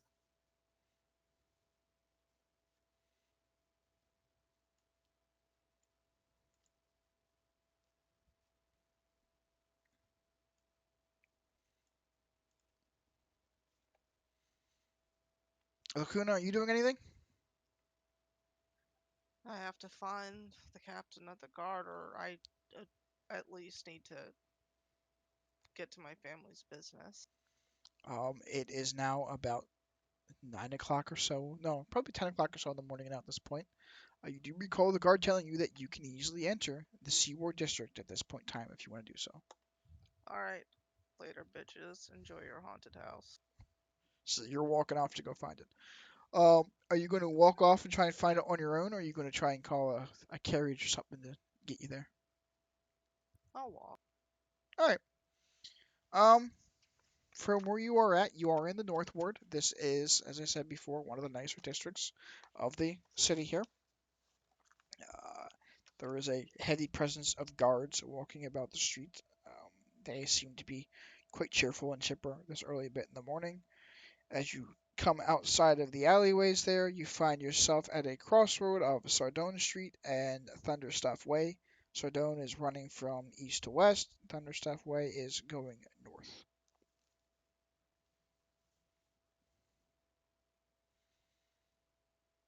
I'm supposed to be going northward, right? You need to make your way to the Seaward, which is in the northern half of the town. You did cross to the northern half of the town as you were traveling up to talk to the magistrate and reach this the building that they're at. Is there anything in the library? Nope, it's empty. Oh shit. All these rooms are empty with the exception of the broken furniture that is in the tap room below. I'll just continue going northward. All right. You follow your way northward. You do find some signs as you reach the end of Thunderstaff Way to the intersection of the high road, pointing off to the various locations of the city. There is a large signboard that looks so that it's probably was put there for people that are not familiar with the town or tourist board maybe.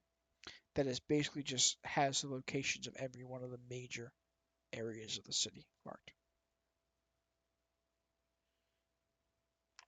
I look at the board and try to see where I need to go. Looking forward, you do see one of the. Actually, well, I want you to make a history check for me. Because you are trying to recall information that was told to you many years ago.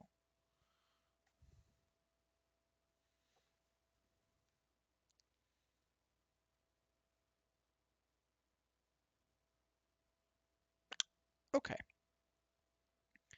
So on the board here, there are various, what you assume are probably like temples, as in the listing of the year is Temple of Beauty, Shrines of Nature, Tower of Luck, House of Inspired Hands, House of the Moon, House of Heroes, Spires of the Morning, House of Wonder, and it continues on. Font of Knowledge, Halls of Justice. Next to the labeling of the House of Wonder, you do see a little symbol that looks vaguely familiar to you. It is round, almost shield-like, but has the jagged edges of what resembles slightly a gearwork to you.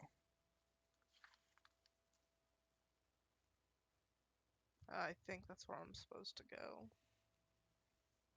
Alrighty. You look on the board, and it just basically it points you and gives you a rough estimate of directions to tell you how to get to the House of Wonder. Um, make an insight roll for me, and we'll see how long it takes for you to find your way there.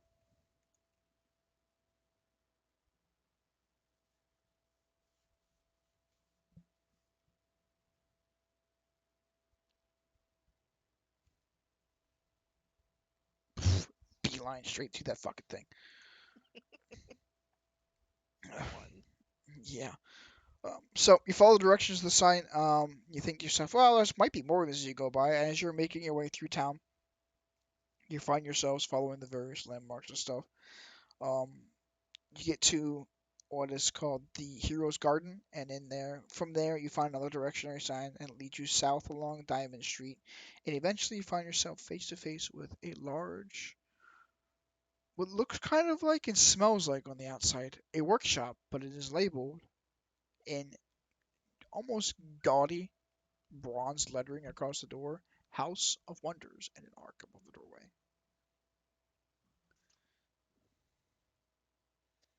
I knock on the door. You go to knock on the door, and as you go to knock on it, the door comes open, and a little gnome comes in and says, "Hello? Oh, hi! Hello. What can I do for you?"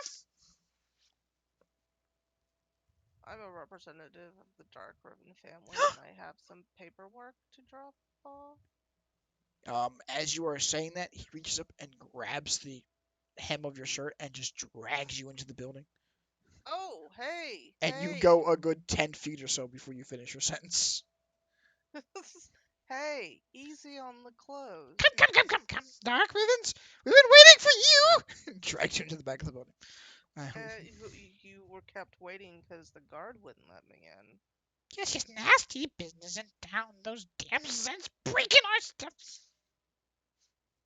What the hell's a Zend? No, don't worry about them. And he leads you back to a workshop room, and this place is just full of various contraptions. There are clockwork things hanging on the wall, um, various tidbits and whatnot. You see what appears to be a mechanical man walking about the shop. Um, various forges are going full tilt. People are making, you know, windowsills, doorways, gizmos, signs, and the like, and more elaborate things like um, clocks and you know, various tools of adventuring trade, tinkering, and the like. I let out a sigh of happiness and relief. I'm finally back with my people. Then I dig into my pocket and I pull out Cookie and I put it on my shoulder. We are home. With that, we'll go back to the people here back at Troll Skull Manor. Is there anything you guys wanted to do inside this house?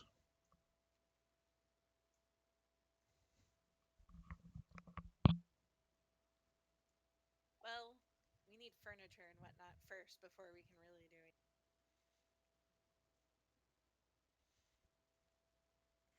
it. While you are up there looking about the rooms and claiming certain ones to be your own, there is a faint shimmering outline, and when you turn around, a transparent image of a half elf appears before you. Oh, hey. He just smiles at you.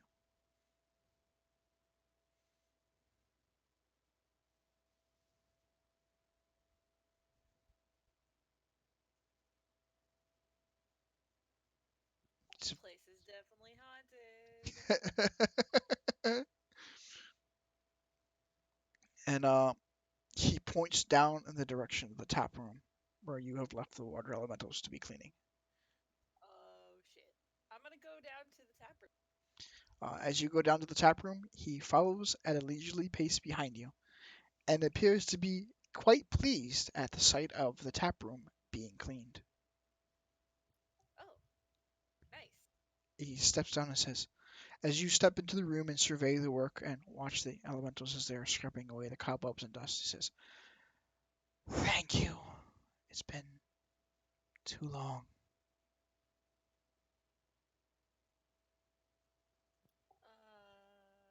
Sandor.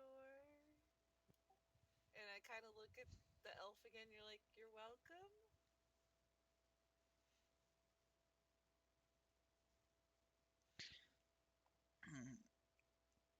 He drifts over to where he's basically standing behind the bar here and just begins surveying the tap room as it's being cleaned.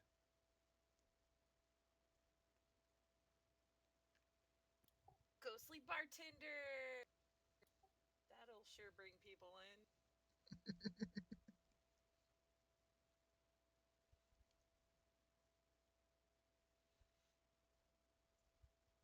He goes to reach for something on the counter, notices it's broken, and almost sighs as if in despair, and looks at you expectantly, and then looks around at the room, pausing to take in each piece of broken and damaged furniture, and then fades away.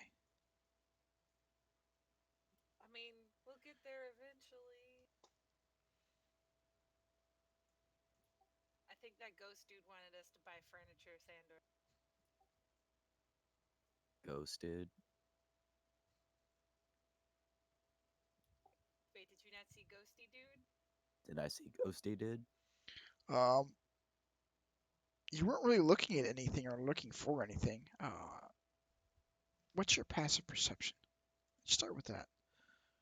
Yeah, you would have, with your passive investigation and perception, you would have noticed Mackay coming down the steps with a spectral half elf in tow, and saw him go behind the bar before fading away. Interesting.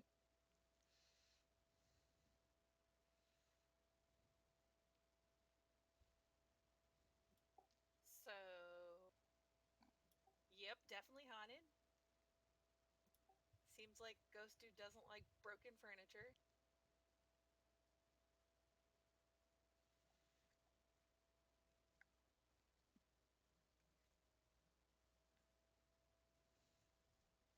How sufficiently clean is the tap room at this point?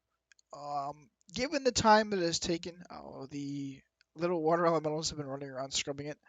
They have washed away most of the dirt and grime, but given as you haven't given them any soap or anything to actually scrub it with,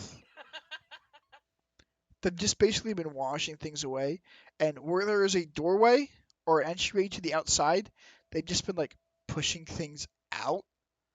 And as you are turning to survey it, there are three of them pushing at a stool and just slowly pushing it toward one of the doors. Wait. I need to find soap.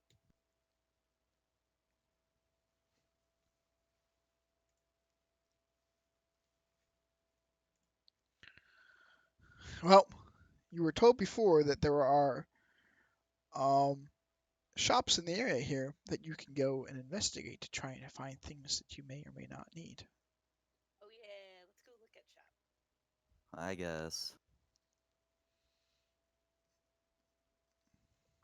Buy little water elementals. The three that were messing with the stool turn to you and they just wave at you. The rest of them haven't really taken notice to you. With that, I'm going to put you back on the Troll Skull Alley map.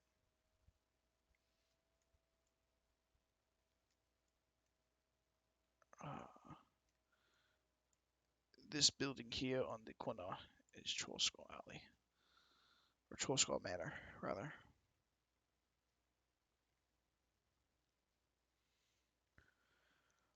From where the manor is sitting, you are now standing out here on this main northern road, I will say. Let's give you guys slightly bigger tokens, just so it's easier to move around with.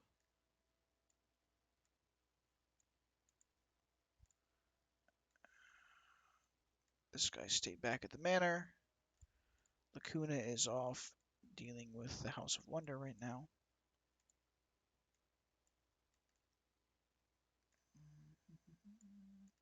So before you guys go shopping, Lacuna, you are in the House of Wonder. The little gnome guy has led you back to a desk in the back corner room office. We've been waiting for you. We have this very thing. And she pulls out a big map of the entire coastline. Holy shit.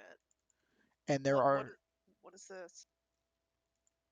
these survey points for where we want to put the anchors for the lightning rail that's going to go from here all the way up to your village in the north. I unfurl the map.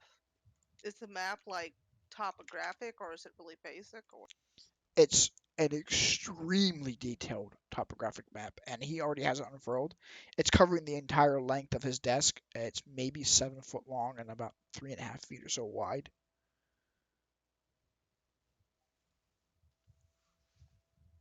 okay, this is good. Do you have a piece of parchment and a quill I can use really quick? He rummages around the drawers and pulls a couple of things out, pulls a pen and some paperwork, and just sets it down. There's a, it's like a spiral ring notebook, but the spiral's on the top half of it, and the paper itself is a little thicker, heavier stock. And he hands you what looks to be, um, it's like a brass mechanical pencil. Really, it's the best way I could describe it. There's a little button on the side of it, and a little tube that's running from the top end of it down to the bottom of it, with what looks to be ink running back and forth in it. I look at this contraption with not satisfaction, with approval. Open up the notebook and I start jotting down notes. I'm trying to keep a list of rough estimates of time with distance, what I might run into, places I may or may not have seen already, that sort of thing. I'm taking notes on the map. All right. Of the points on the map, none of these points you have actually seen except for the one at the far north, which is a little southwest of the town itself, and you surveyed this point personally with your father about 2 or 3 months before you left. All right. So I look at the excuse me, I'm sorry. I know this sounds odd. Do you have a couple pins on you? Pins? Yeah, Um, he opens up the drawer again, rummages around in there, and pulls out a series of what look to be maybe like tailor's pins, something you would use to like pin cloth together when you're trying to get measurements of it. that's exactly what I was looking for. Yeah, they're rolled up in a strip of leather, and he just kind of like unrolls a strip. There's maybe 35 of them or so along this whole strip of leather. Okay, I take one and I very gently place it through the area that I had already surveyed. So my father and I have already been here. Where would you suggest next? He says, "Oh, is that what you're trying to do?" And he takes the pin out, and on the lower left-hand corner of the map that's closest to him, there are a series of little etchings, scrawlings on the map. He gently pushes one of them with his finger. It glows a moment in a faint green hue, and then a bunch of little dots appear on the map, connecting from where you currently are, the city there, up to the up to your hometown. One of them lands directly on the point in the map where you had surveyed before. Excellent. These are all the suggested points where we are going to connect the anchors for the rail going from north to south. Um, the ones with the little ring around them have already been approved and construction has begun. And the one up where your father had and you had surveyed before has got a little orange ring going around it. There are 4 others on the map, so 5 total with this mark. Well done. Well done. It's so nice to see somebody who knows what they're doing around here. He nods eagerly. We receive sending spells almost daily. Basically stating that they're using magic to communicate between progress. I chuckle at them. Well, oh, and I go into my bags and hand over paperwork that I had for him. What is it you need from me? We need you to sign over the approval of these 3 sites, and there are 3 points on the northern side of the map that are running along what looks to be maybe 100 yards or so into the forest around the edge, leading up further to the north. We have found sufficient points where we can put, and I can put here, here, and here. We need you to assign a approval for them here. If you like, you can go and investigate them personally before doing so. I probably should, but I will head there as soon as I can, and I will be back as quickly as possible. Is there somebody there that I'll be able to communicate with Oh, to let you know whether I approve or deny? he reaches into his drawer and pulls something out again and hands it to you. It's what looks to be an amulet that you would have maybe hanging from a chain, but it's 6 inches across in diameter. Set in the center of it is what appears to be an opal, and there are glyphs and runes and gnomish carved around the edge of it. Um, it roughly translates to the mass communication device Mark 14 version 2.897. Charlie approved this design. He says, this is a sending stone. If you just tap it there, you can send a message to us. I take the stone and I secure it securely in a well hidden pocket. I will go there as soon as I can. He just nods. Is there anything else you need? He looks around the office frantically and just begins like rapidly spinning in circles as if trying to recall something, and he's just spinning like a top. I put my hand on his head. Is there anything that I need from you? Uh, I gave you the thing. No, Yes. and he gives you a thumbs up. Okay. Well, is this a two-way device? I'm assuming you can contact me on here too. Uh, no. I can answer you, but I can't contact you. Charlie, you fucked up again! We'll fix it when I get back. And he just goes, before Alrighty. you even answer him, he's already gone and going toward a gnome that peeked up when he yelled at him. And you assume that's probably Charlie. Rest in peace, Charlie. And I take one last longing look amongst all the technological joy around me, and I leave to head back to the apparently tavern that now my party members own. All right, with that, back to Makai and Sandor. You are standing outside of the tavern here, or the Troll Scout Manor. What are you looking for? Furniture, I guess. Furniture and soap. Okay, Yes, whichever. excuse me. Um, there are several individuals, a handful of people. It's a fairly busy street, even though it's off the main road. Just going about between shops, looking about, glancing around. You don't really see anything that catches your eye. The only thing that you see business-wise is when you look to the west here, hanging from the side of the one of the buildings. You see there's a sign that identifies this as being the tiger's eye, and it's looks kind of like an hourglass, or sorry, a magnifying glass has been carved onto a sign, and there's a cat's eye in the lens of the magnifying glass, and then carved under it is tiger's eye in common.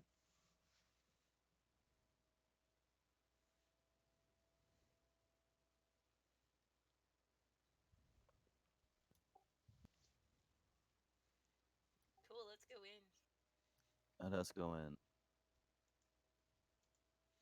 All right, so that's going to be down here on this one.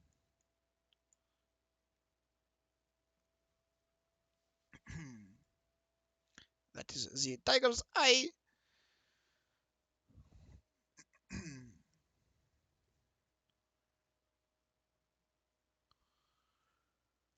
Stepping into it, there is a what appears to be a human who is sitting behind a desk. He's got paperwork, books, what looks to be leather bound folders just out in front of him. Um, he looks up at you and says, "Oh, welcome to Tiger's Eye. I help you?" I hear you have furniture. No, no, I detective man. I help you find things, yes? You want furniture? Bent nail sell furniture. Where's that at? Okay, you go out building here, turn right. Don't take next right down road. The people down the right, don't, fuck them. Go down, take second right, and you can't miss it then. Thank you. So he basically told you to come down here. Um, as you go moseying down the street, you continue to walk down here. Eventually, you find yourselves outside of a stone and wood building, and there is a sign hanging from the side of it. There's nothing written on it, but there is a large black iron nail just run straight through it, and it's bent slightly.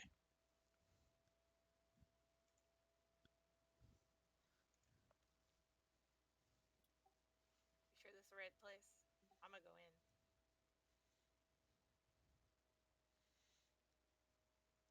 As you step in, there is a male half elf who is at a workbench in the back of the shop, and he's just working at carving and planing a piece of wood.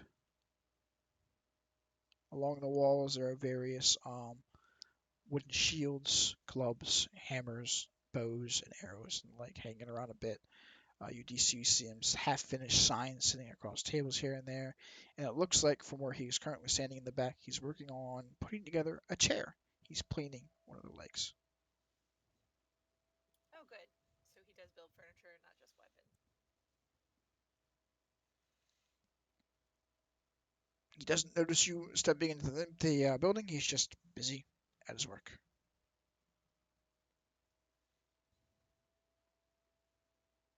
I'm gonna knock on the counter just to like get his attention, not to startle him. Uh, And be like, so, the sound of your voice, he looks up and goes, "Oh, yeah, give me a minute."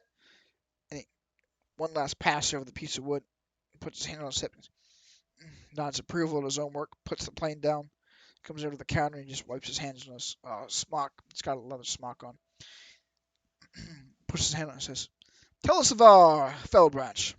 Call me Tally. Pleased to meet you."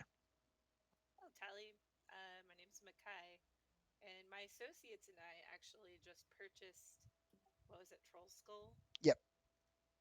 Troll Skull Manor, and we were looking for furnishing. Oh, that old place.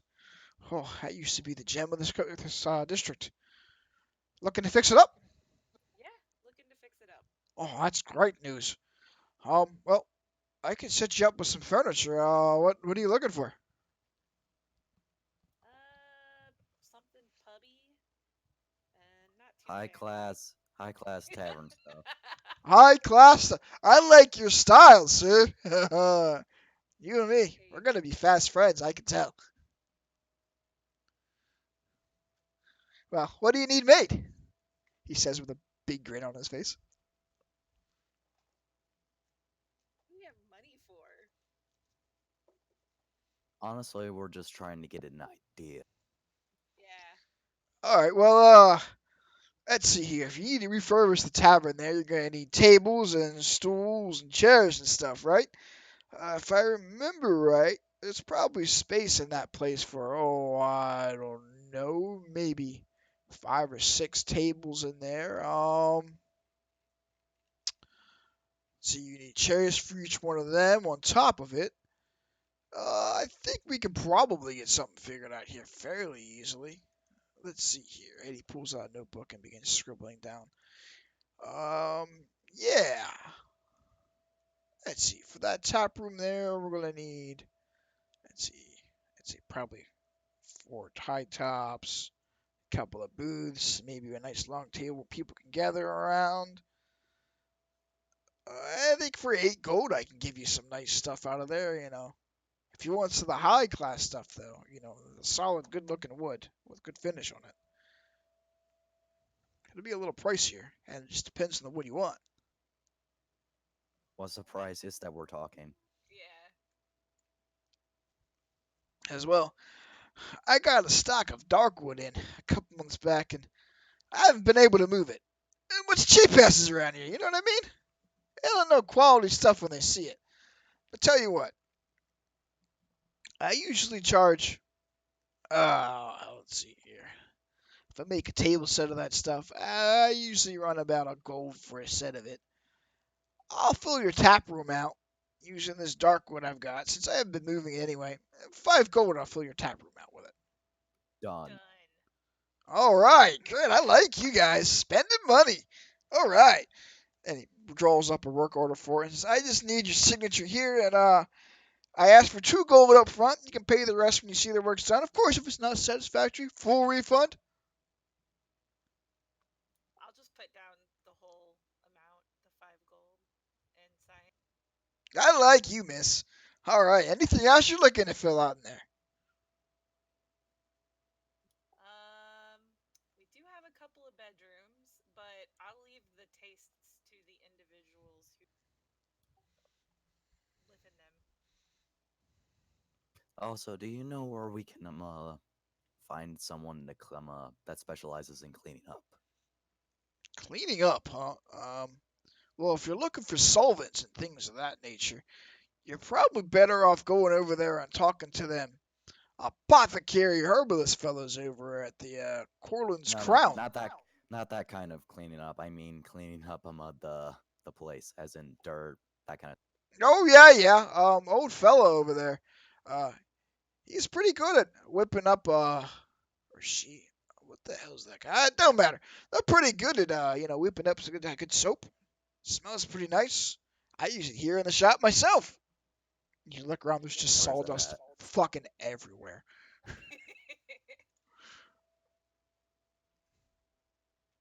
So you want Where's to? he at? Oh, you want to find him? Yeah.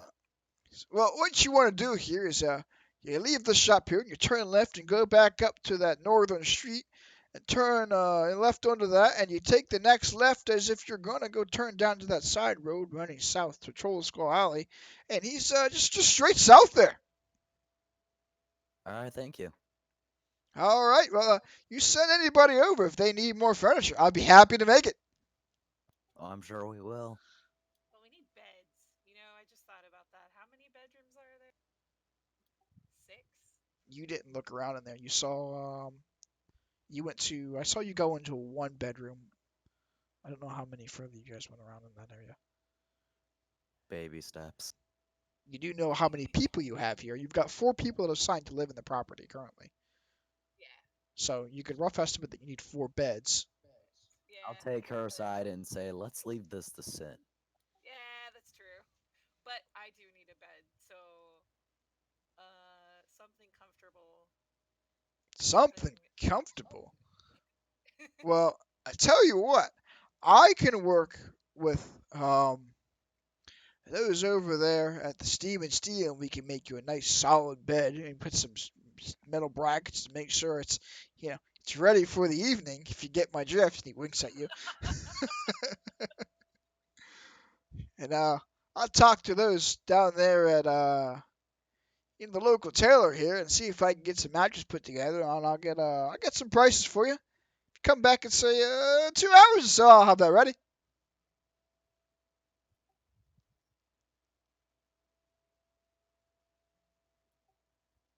So the steam and or the soapy people or the cleany people, were they the same thing? Yeah, the same people. So what he told you was to turn left out of here and go back up to the North Street, and then take your next left down, and straight ahead. You find yourselves at um place that is labeled as Corlin's Crown. The Let's go in. top floor of the building, it looks as though it's been crowned by a translucent crystal cage. Ooh, schmancy. As you step in, there is a elven individual that You can recognize as they're being a wood elf. They have long braided hair. Looks faintly like the elven god Corellin, as you have seen in the scriptures and those about the imagery you've seen about the various druidic temples you've been to Makai. Um, this is the individual you assume is probably Fala, and they are just at the counter and they have a little pair of trimming shears in their hand and they're just snipping at a bush. Excuse me. Oh, hey, what can I do for you? I hear that you guys specialize in cleaning buildings. Specialized? No, no. I can make them though. Yeah, smells real nice. Okay then. Well, I have an entire building that needs to be made that way. You get to clean a whole building, man? Yes, It's a lot of cleaning. indeed it is. What do you like, dude? What do you got for me? I got this. And he rumbles around the counter and pulls out it's a small wooden bucket. And he puts it down on the counter in front of you.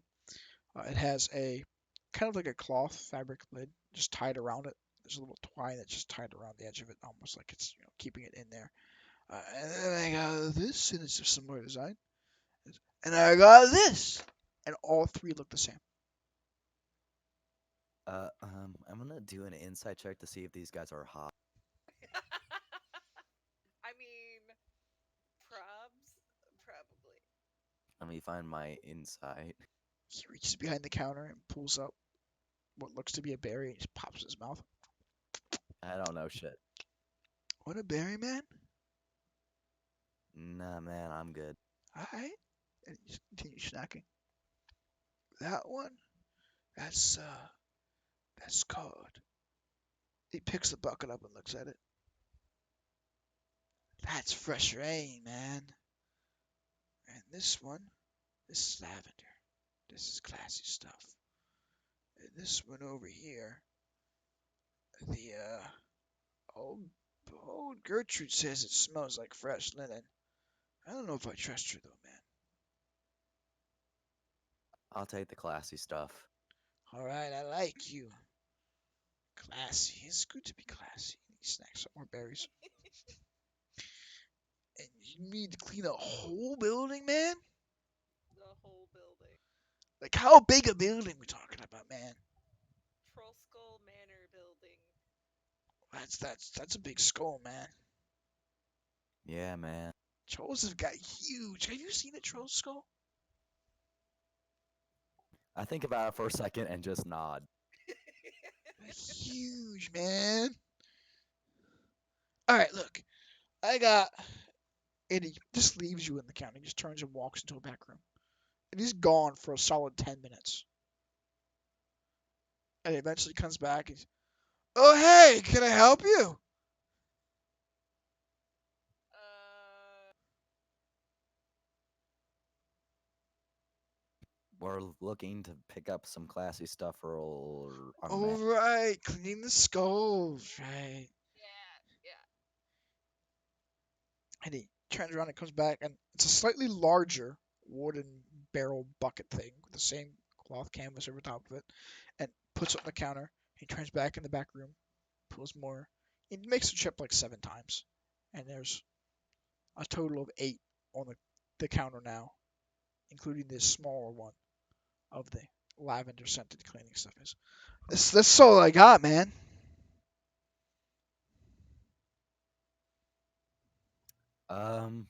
I guess it'll do for now. All right, all right. Let's see. There's a baby one. And then there's dad and mom and grandpa and cousin Rick and John and Fred. And Sandor, and I'm all like, That'll be 7 gold, 5 silver for them all, man.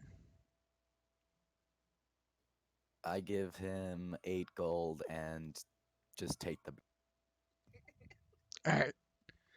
S- As you are walking out, he's got change in his. You forgot your change, man. Keep it, man. Cool, man. So let's make a universal agreement. We're not going there again. Agreed. Yeah, Or rather, let's send somebody else there next time. yeah. We'll make Sin go. Or Lacuna. All right, so I'm you gonna guys, drop the stuff at the manor.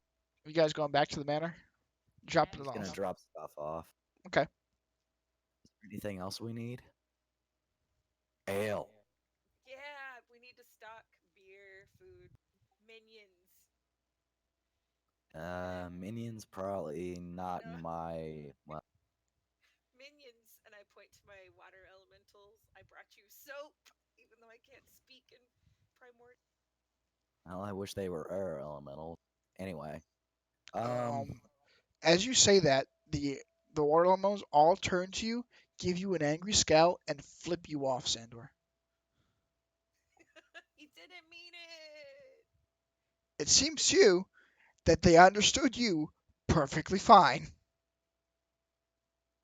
I whistle in them through the language in my brain to go fuck themselves. They all get mad and bombard you. You are soaked head to toe. Thank you guys. I needed a shower. I brought you soap, water elementals. Can you clean the other rooms? After they soak him, one of them has found that the tiniest bucket and is like looking in the bucket, looks at you, and then goes through the cloth cover and into the bucket, and you hear this swishing around it, and then the bucket lid goes and flies off, lands on Sandor's head. You now have a soap covered lavender cloth rag on your head, kind of like a washcloth, I guess.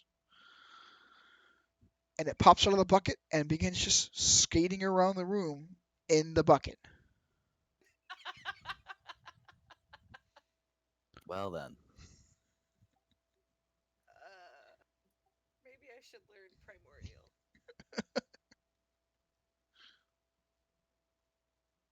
It appears to be playing with the bucket, and it seems to enjoy it. It likes the lavender scenty stuff. No, no, no. Scrubby with the soapy.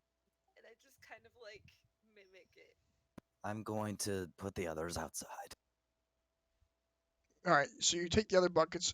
As you go to move it, when you come back to the last bucket, there are two water elementals just like peering over the edge of it and beginning to move into the bucket. Fuck it, they can have it. I love to turn to both of them and I said, "Well, only one of you can have it. You can decide amongst yourself which one is going."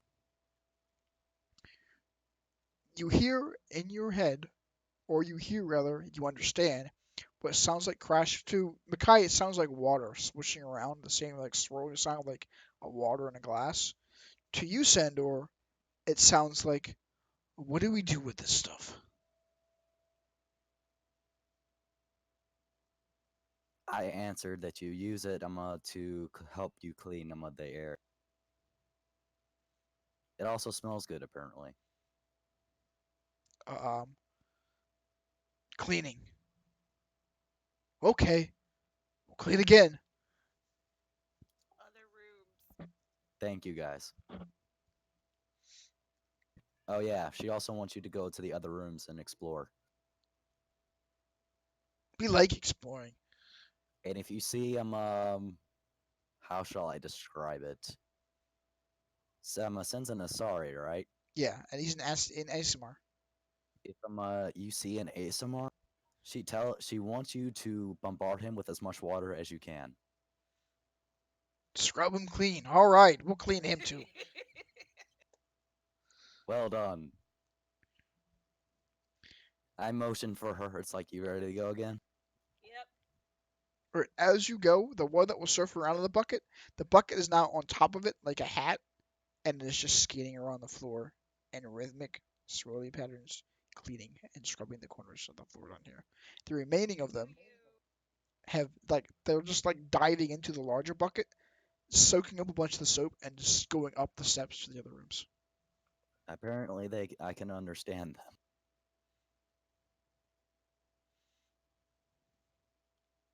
not good, because I don't.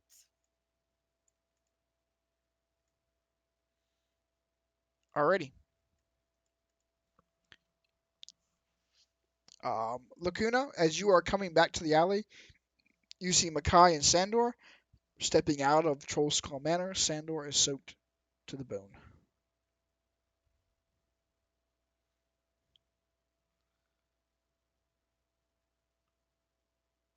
Is she back? Oh wait, Uh, who are you talking to? You. You. I'm sorry. I got completely distracted by an email. I'm so sorry. Bum. Alright, so as you approach Troll Skull Manor, you see Makai and Sandor stepping out of the building. Sandor is soaked. Head to toe, just soaked.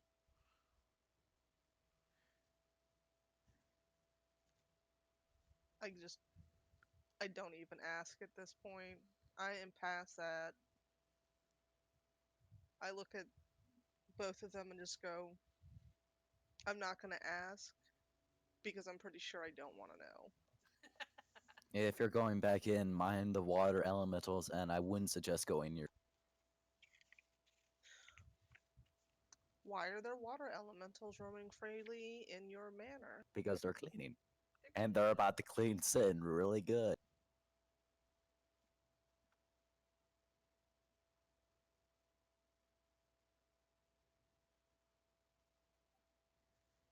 Okay. Well, hopefully they don't drown.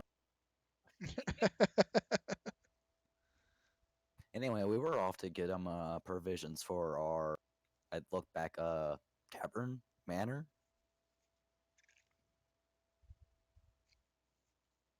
How much should we buy? Enough for us, or well, Well, we still have renovations to do. yeah, Just enough for us for now. sounds good.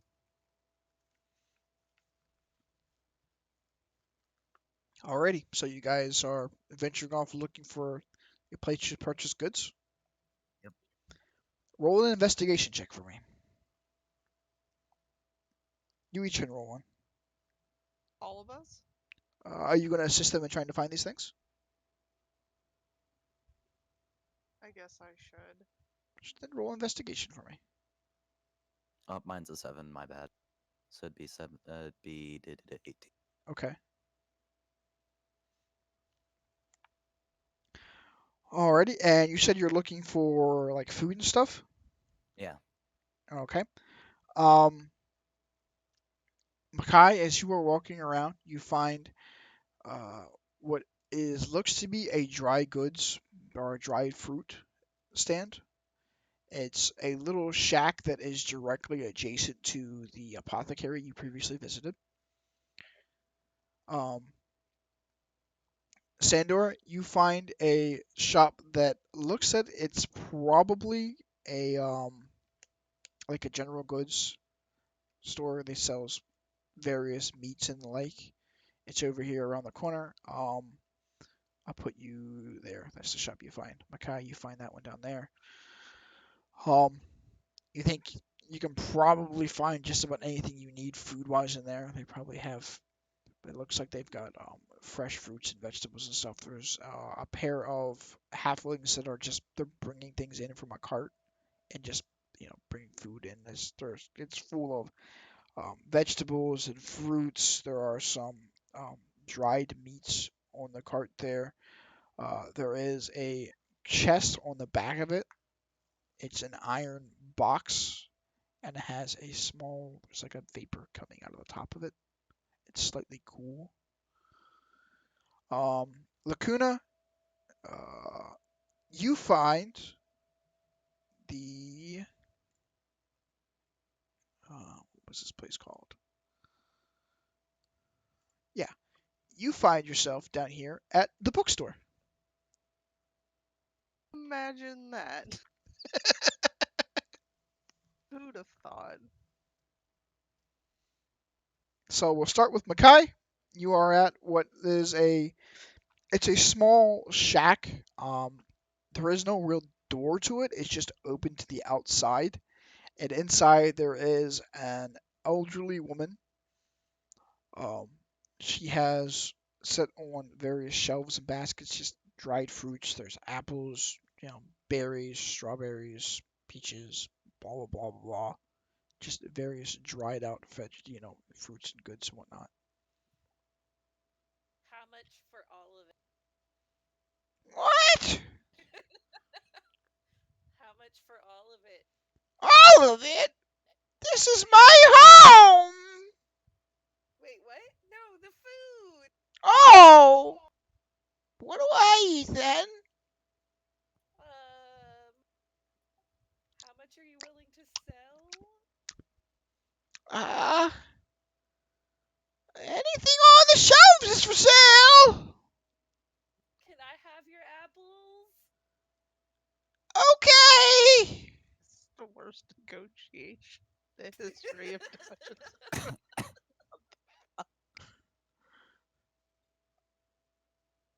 Why do you want my apples? Because I'm trying to stock a pantry. Oh, why you say so, dearie?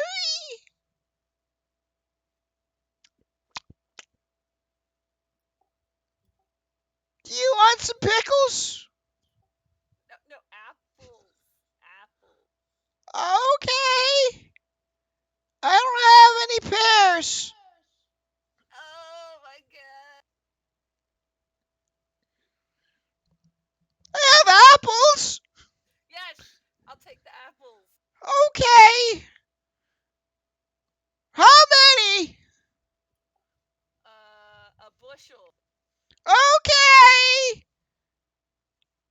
That'll be 2 silver for a basket of apples. Okay, thank you. And I give her the 3 silver. She puts the basket of apples on the edge of the counter and puts a silver coin back in your hand. I said 2. Are you deaf? Oh my god, just keep the change.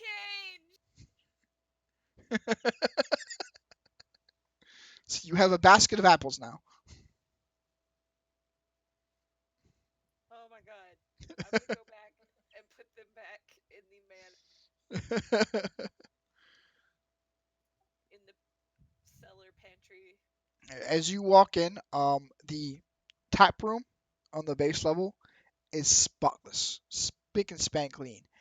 The spectral half elf is behind the bar, looking at it all.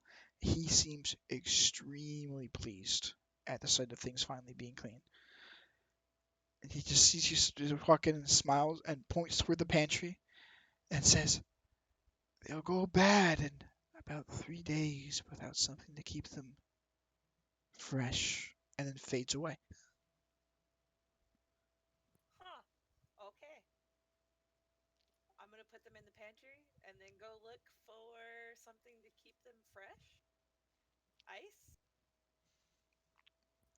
Pantry boxes? Sandor, you are in the general store. Um, there are 3 halflings busying themselves about the shop. 2 of them are going back and forth between a wagon on the outside, bringing in various bushels and crates and boxes full of vegetables and fruits and, usual foodstuffs.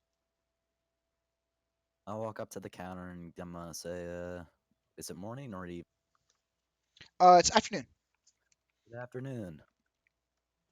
Oh, hello, sir. What can I do for you? Need some for foodstuffs for the next 2 weeks.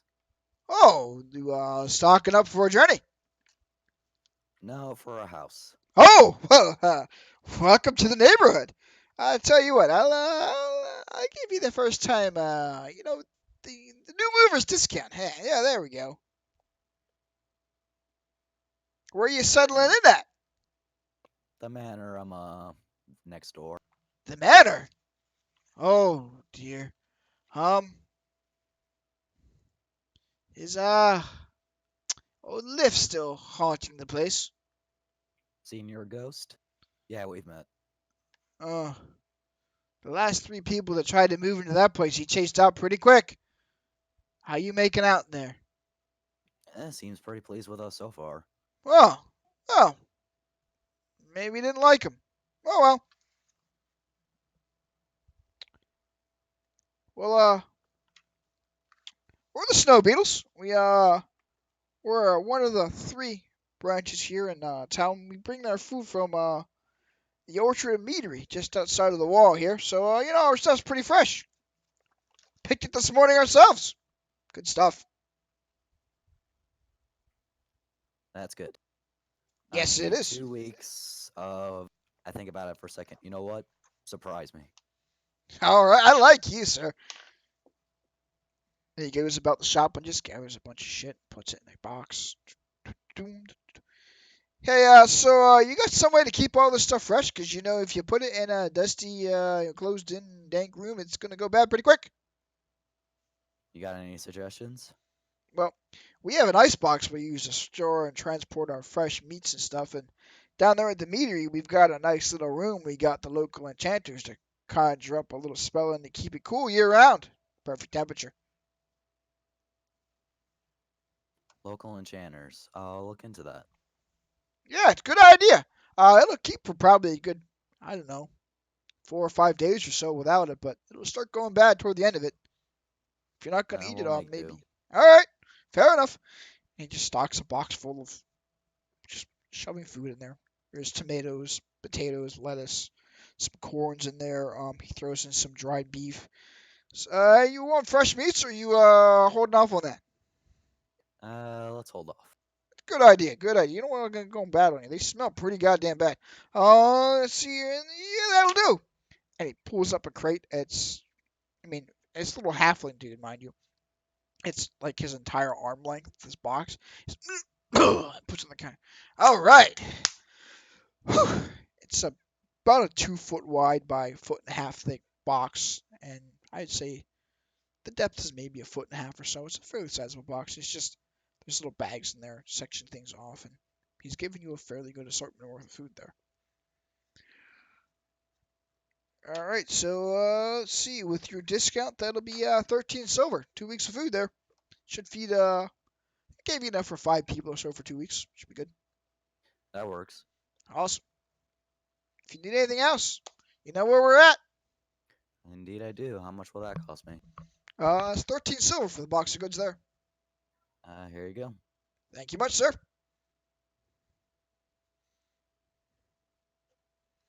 And I'll take the box and move it back to the. All right, you're welcome back, Makai. As you come stepping out, Sandra is walking by with a big ass box full of food. Makai, if you want to look into it, the local enchanters can enchant our thing so that food lasts longer. Oh, sweet, yeah.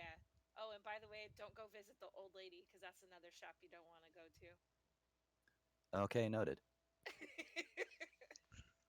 Lacuna, you are standing out at the doorstep of with a bookstore. The sign says "Bookworms Treasures." It's got a charming little sign of a little gold dragon curled around a treasure hoard with books and scrolls. Okay, I smile happily, finally being amongst my people again after like 30 minutes, and I enter the bookstore. All right, you step into the shop. It's decorated with a beautiful hardwood. The earthy scent of old books permeates the air. It is a library, a two-story library inside a three-story building. It seems to somehow contain more shelves than the building space should allow it to hold. Inside the shop, you see a short, golden dragonborn making themselves busy about just lightly dusting the spines of books on one of the shelves.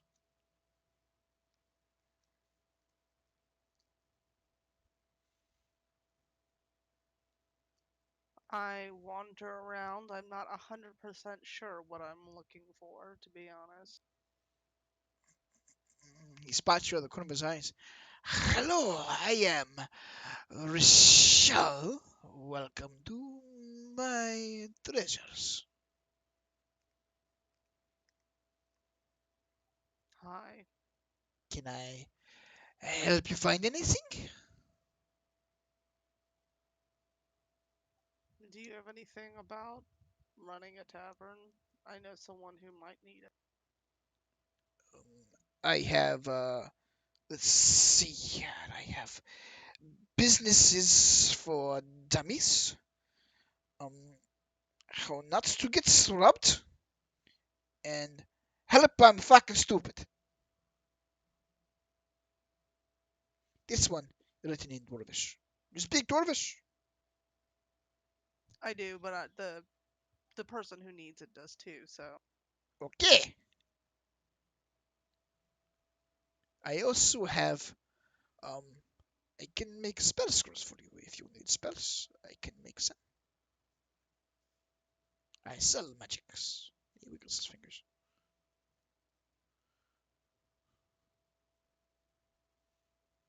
do you have anything about speaking whatever it is, water elemental speak that you can make for me?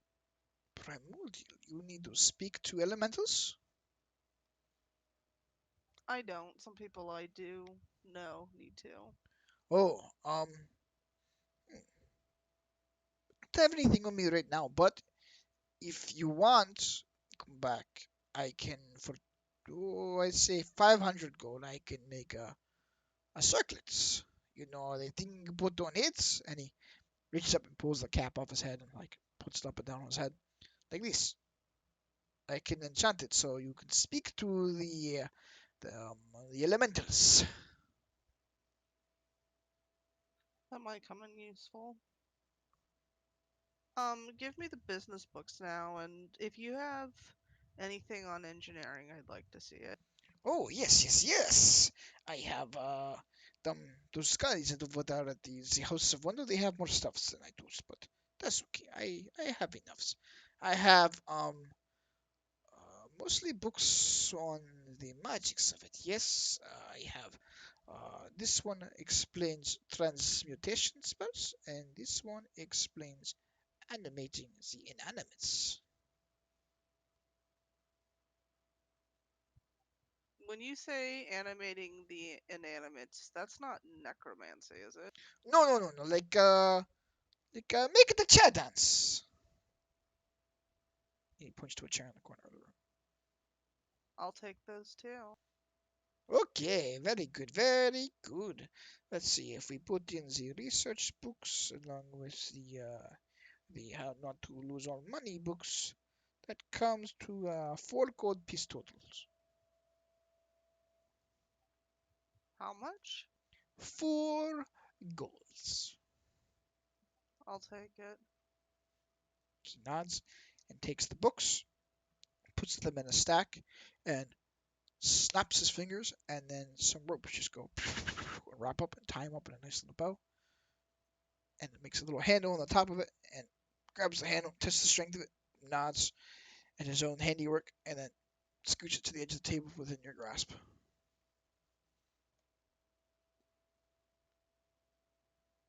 Thank you. Yeah, no problem. Happy to help. Welcome to neighborhoods. Thank you, sir. And I slowly back out, not sure what to make of this guy. Where does his accent come from? You're not sure.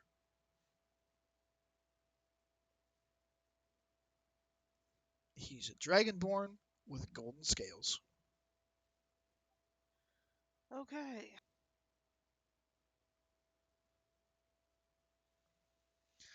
Alrighty, so you now have the 3 books that are talking about how not to run your business into the ground, basically. A book on transmutation, and a book on alteration magic.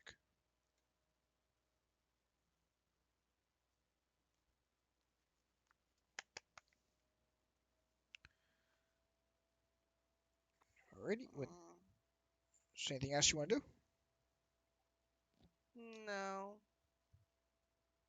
Okay. So back to Makai and Sandor back here at the Troll Skull Manor. Is there anything you two want to get done? Go find the enchanters. I'm gonna put the food away, and I'm gonna start figuring out what the hell I'm gonna do with the furniture that needs to be replaced. All right. So as you walk in with the crate of food, Behind the counter, you see the half elf kind of appears, just slowly materializes. He looks at you and waves and says, "The pantry's this way," and points to a small room behind the counter. Thank you, mate. And I'll head to where he's pointing. All right, you go back in there. There's a large pantry. It's about 5 foot by 10 foot sort of space, and there are shelves lining the walls. Same thing I told the other woman. It's going to go bad if you don't have some way to keep it fresh. She's off to figure out a way to take care of. Smart lass. After I'm done with this, I'm gonna see if we can get some of the rotting furniture out so we can replace it with new stuff. That's what I want to hear. And he just fades off after he says it. And I'll just put stuff away. Takes you about 15 minutes or so. Makai, make an investigation check for me. Okay.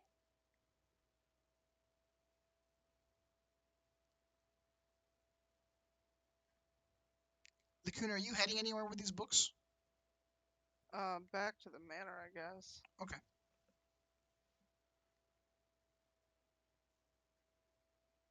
Accidentally closed out my character sheet, so once. Whoopsies. You have no bonus to investigation, so it's just a straight d20 for you. Okay. Boo! Boom! You're talking to yourself, wondering about needing an enchanter. As you do, Lakuta, you are walking around the corner, and you see Makai as she's trying to think to herself, where do I find somebody that can enchant things?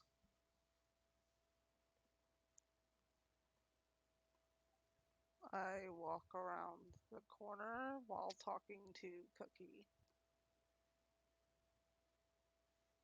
Oh, Lacuna. Do you happen to know where I can find people to enchant things? I mean, I'm sure there's plenty in the city.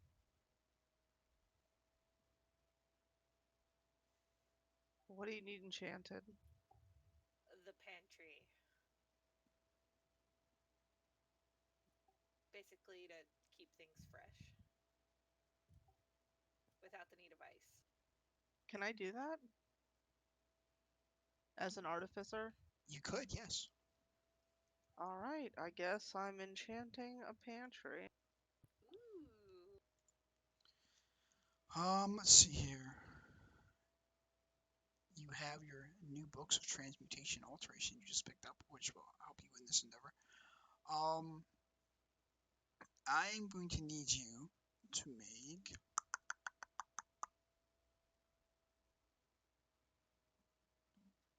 I'm going to say this is going to be a tinkering check for you. So it'll be a d20 plus 7.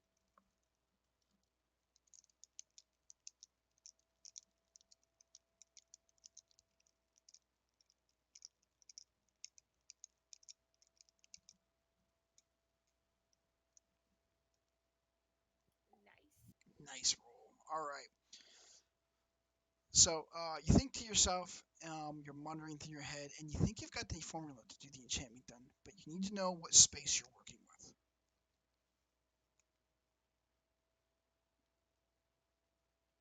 I need to know what. You need to know where the enchantment needs to be done in the space you're working with. Where do you need me to enchant this thing? Oh, I could show you. And I'll take her to the pantry. Okay, I'm going to put you guys back on the Troll Skull Manor map. There you go. So Sandor is in here putting shit away. Oh, there you go. Kuna and Makai, you guys are now enter the pantry. It's like Sandor, Yes. get out of the way. I have to enchant something. Okay. so looking through the space here, Lacuna, you're going to need a few things to make the enchantment done. But there are two ways you can go about this. Okay. technically three. You can enchant the space so that it has an aura of preservation about it, which will prevent things from decaying. Um, you can enchant the space to be cold, or you can do both. I'll do both. Okay. So to get this done, you're going to need roughly 700 gold worth of materials. You need blue gemstones to hold the enchantments. You need the tools to carve the enchantments in, which you already have. That's your tinkering kit. You can do that with.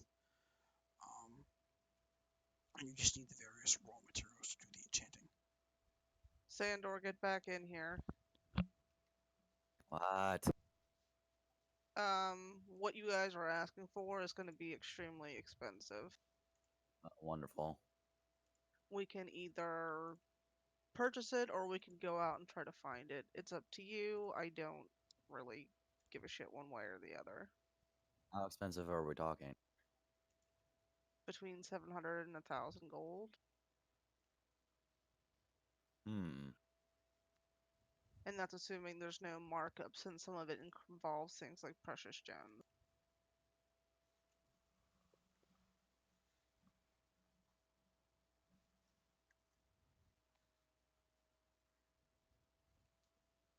If you want, Uh, Lacuna, you can do an intelligence check to see if you can think of something that may have the materials on hand that you may know where to go and get them.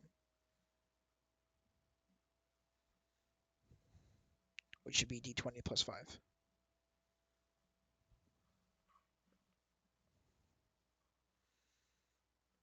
So, trying to think to yourself where you can get these materials, the House of Wonders immediately comes to mind. Secondary, you think you might be able to talk to that Dragonborn you just spoken with.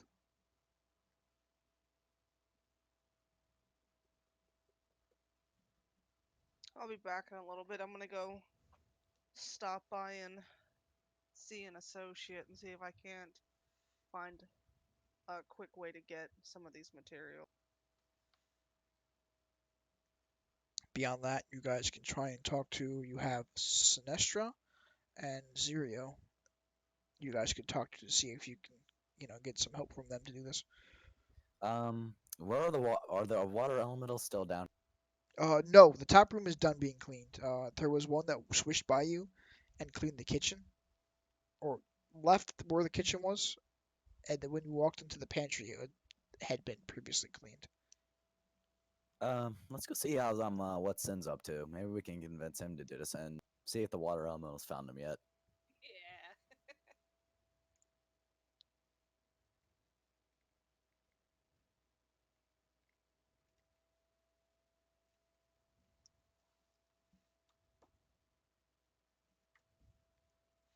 Let me shoot him a text. I'm gonna be honest. I'm probably gonna call it here soon. I realized you were gonna be going for 4 hours.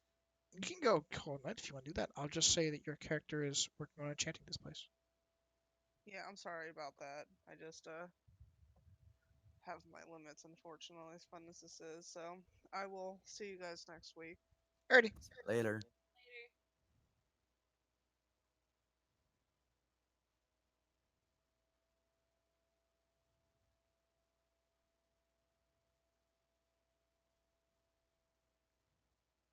Alright, I'm just gonna see if he's. Because I don't want to just take gold off his character. We'll see if he'll answer. Um. Anyway, you find Sinestra. I'm gonna say I just put him in one of the bedrooms up here, Yeah, I just entered it. and he's just kind of like floating there. He's talking to that alligator head. Yeah. How are you doing? I'd be better if I still had my body. That kind I of shit. turned to my God. Sorry, I'm coughing. Do you guys want to just call it here tonight? Because you sound like you're not doing too good anyway yourself, Mega. I can go a few more minutes. All right, up to you. I turn to Makai and say, you can talk to this one. I'll go see if I can find Zero. Okay.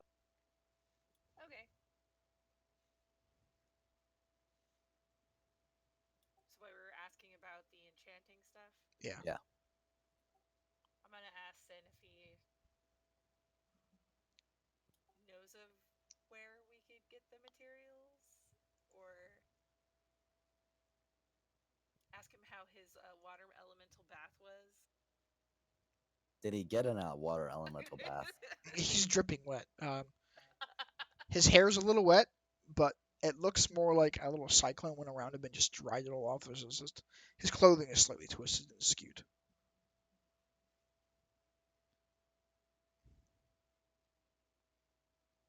The room itself that he's sitting in is fairly clean at this point. You can see little trails of like water here and there, and every now and then he just kind of like flicks his hand to a corner and there's a little gust of wind that goes there and just dries the spot up.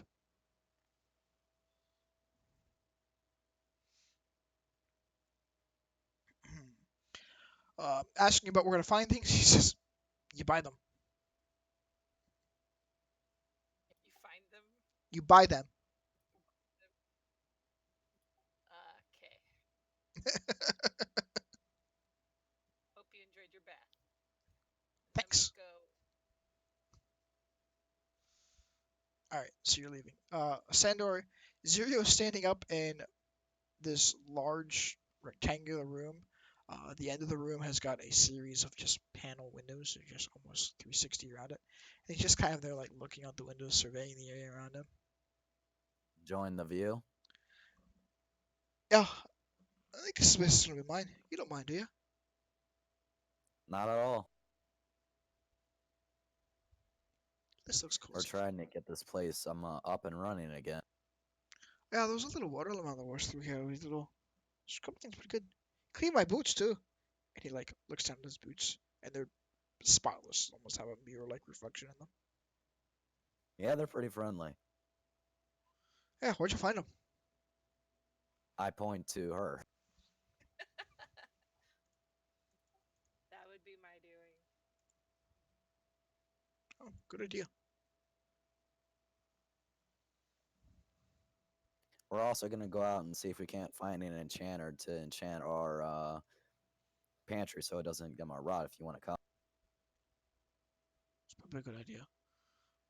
You talked to Lacuna. She seems pretty good at making things. I haven't talked to her. I look at Makai. Have Well, you?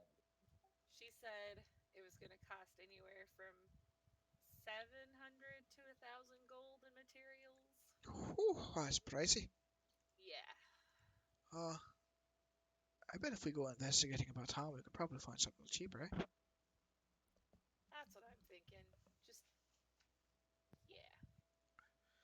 Should find a place to get some furniture. Yeah. Yep, that's already taken care of. Oh, did you order furniture for the whole house or just for? Just a tavern floor for right now. We'll have to get that place covered. All right, we'll deal with that Yeah. later. Let's go find this enchanting thing, eh? Sounds good. All Do right. we want to end there? You guys want to do one more investigation check before we call it, or you just want to end there? We can end there. All right, that seems like a good place to end anyway. You guys can pick that up next week. Yeah. All right, cool. That was very fun. Yeah, it was. I'm super excited about this house. It's The fun to ghost is have these super little. chill. Yeah, it's nice and relaxing. It's fun to have these kind of like down mellow game sessions. Good deal. All right, we'll pick this up next Saturday. I won't be. I'll try to pay attention better to time and start it on time next Saturday instead of running a keystone until 5 minutes before we're supposed to start. Yeah, and sorry about binge watching Netflix and forgetting about D&D. I usually ping the Discord a few hours before it all goes, um, just to try and catch everybody. But I guess if you've got the channel muted, you're not going to see it. Yeah. I'll have to unmute it. I have it as a calendar thing on my computer. Oh, that's a good idea. That's a pretty good idea.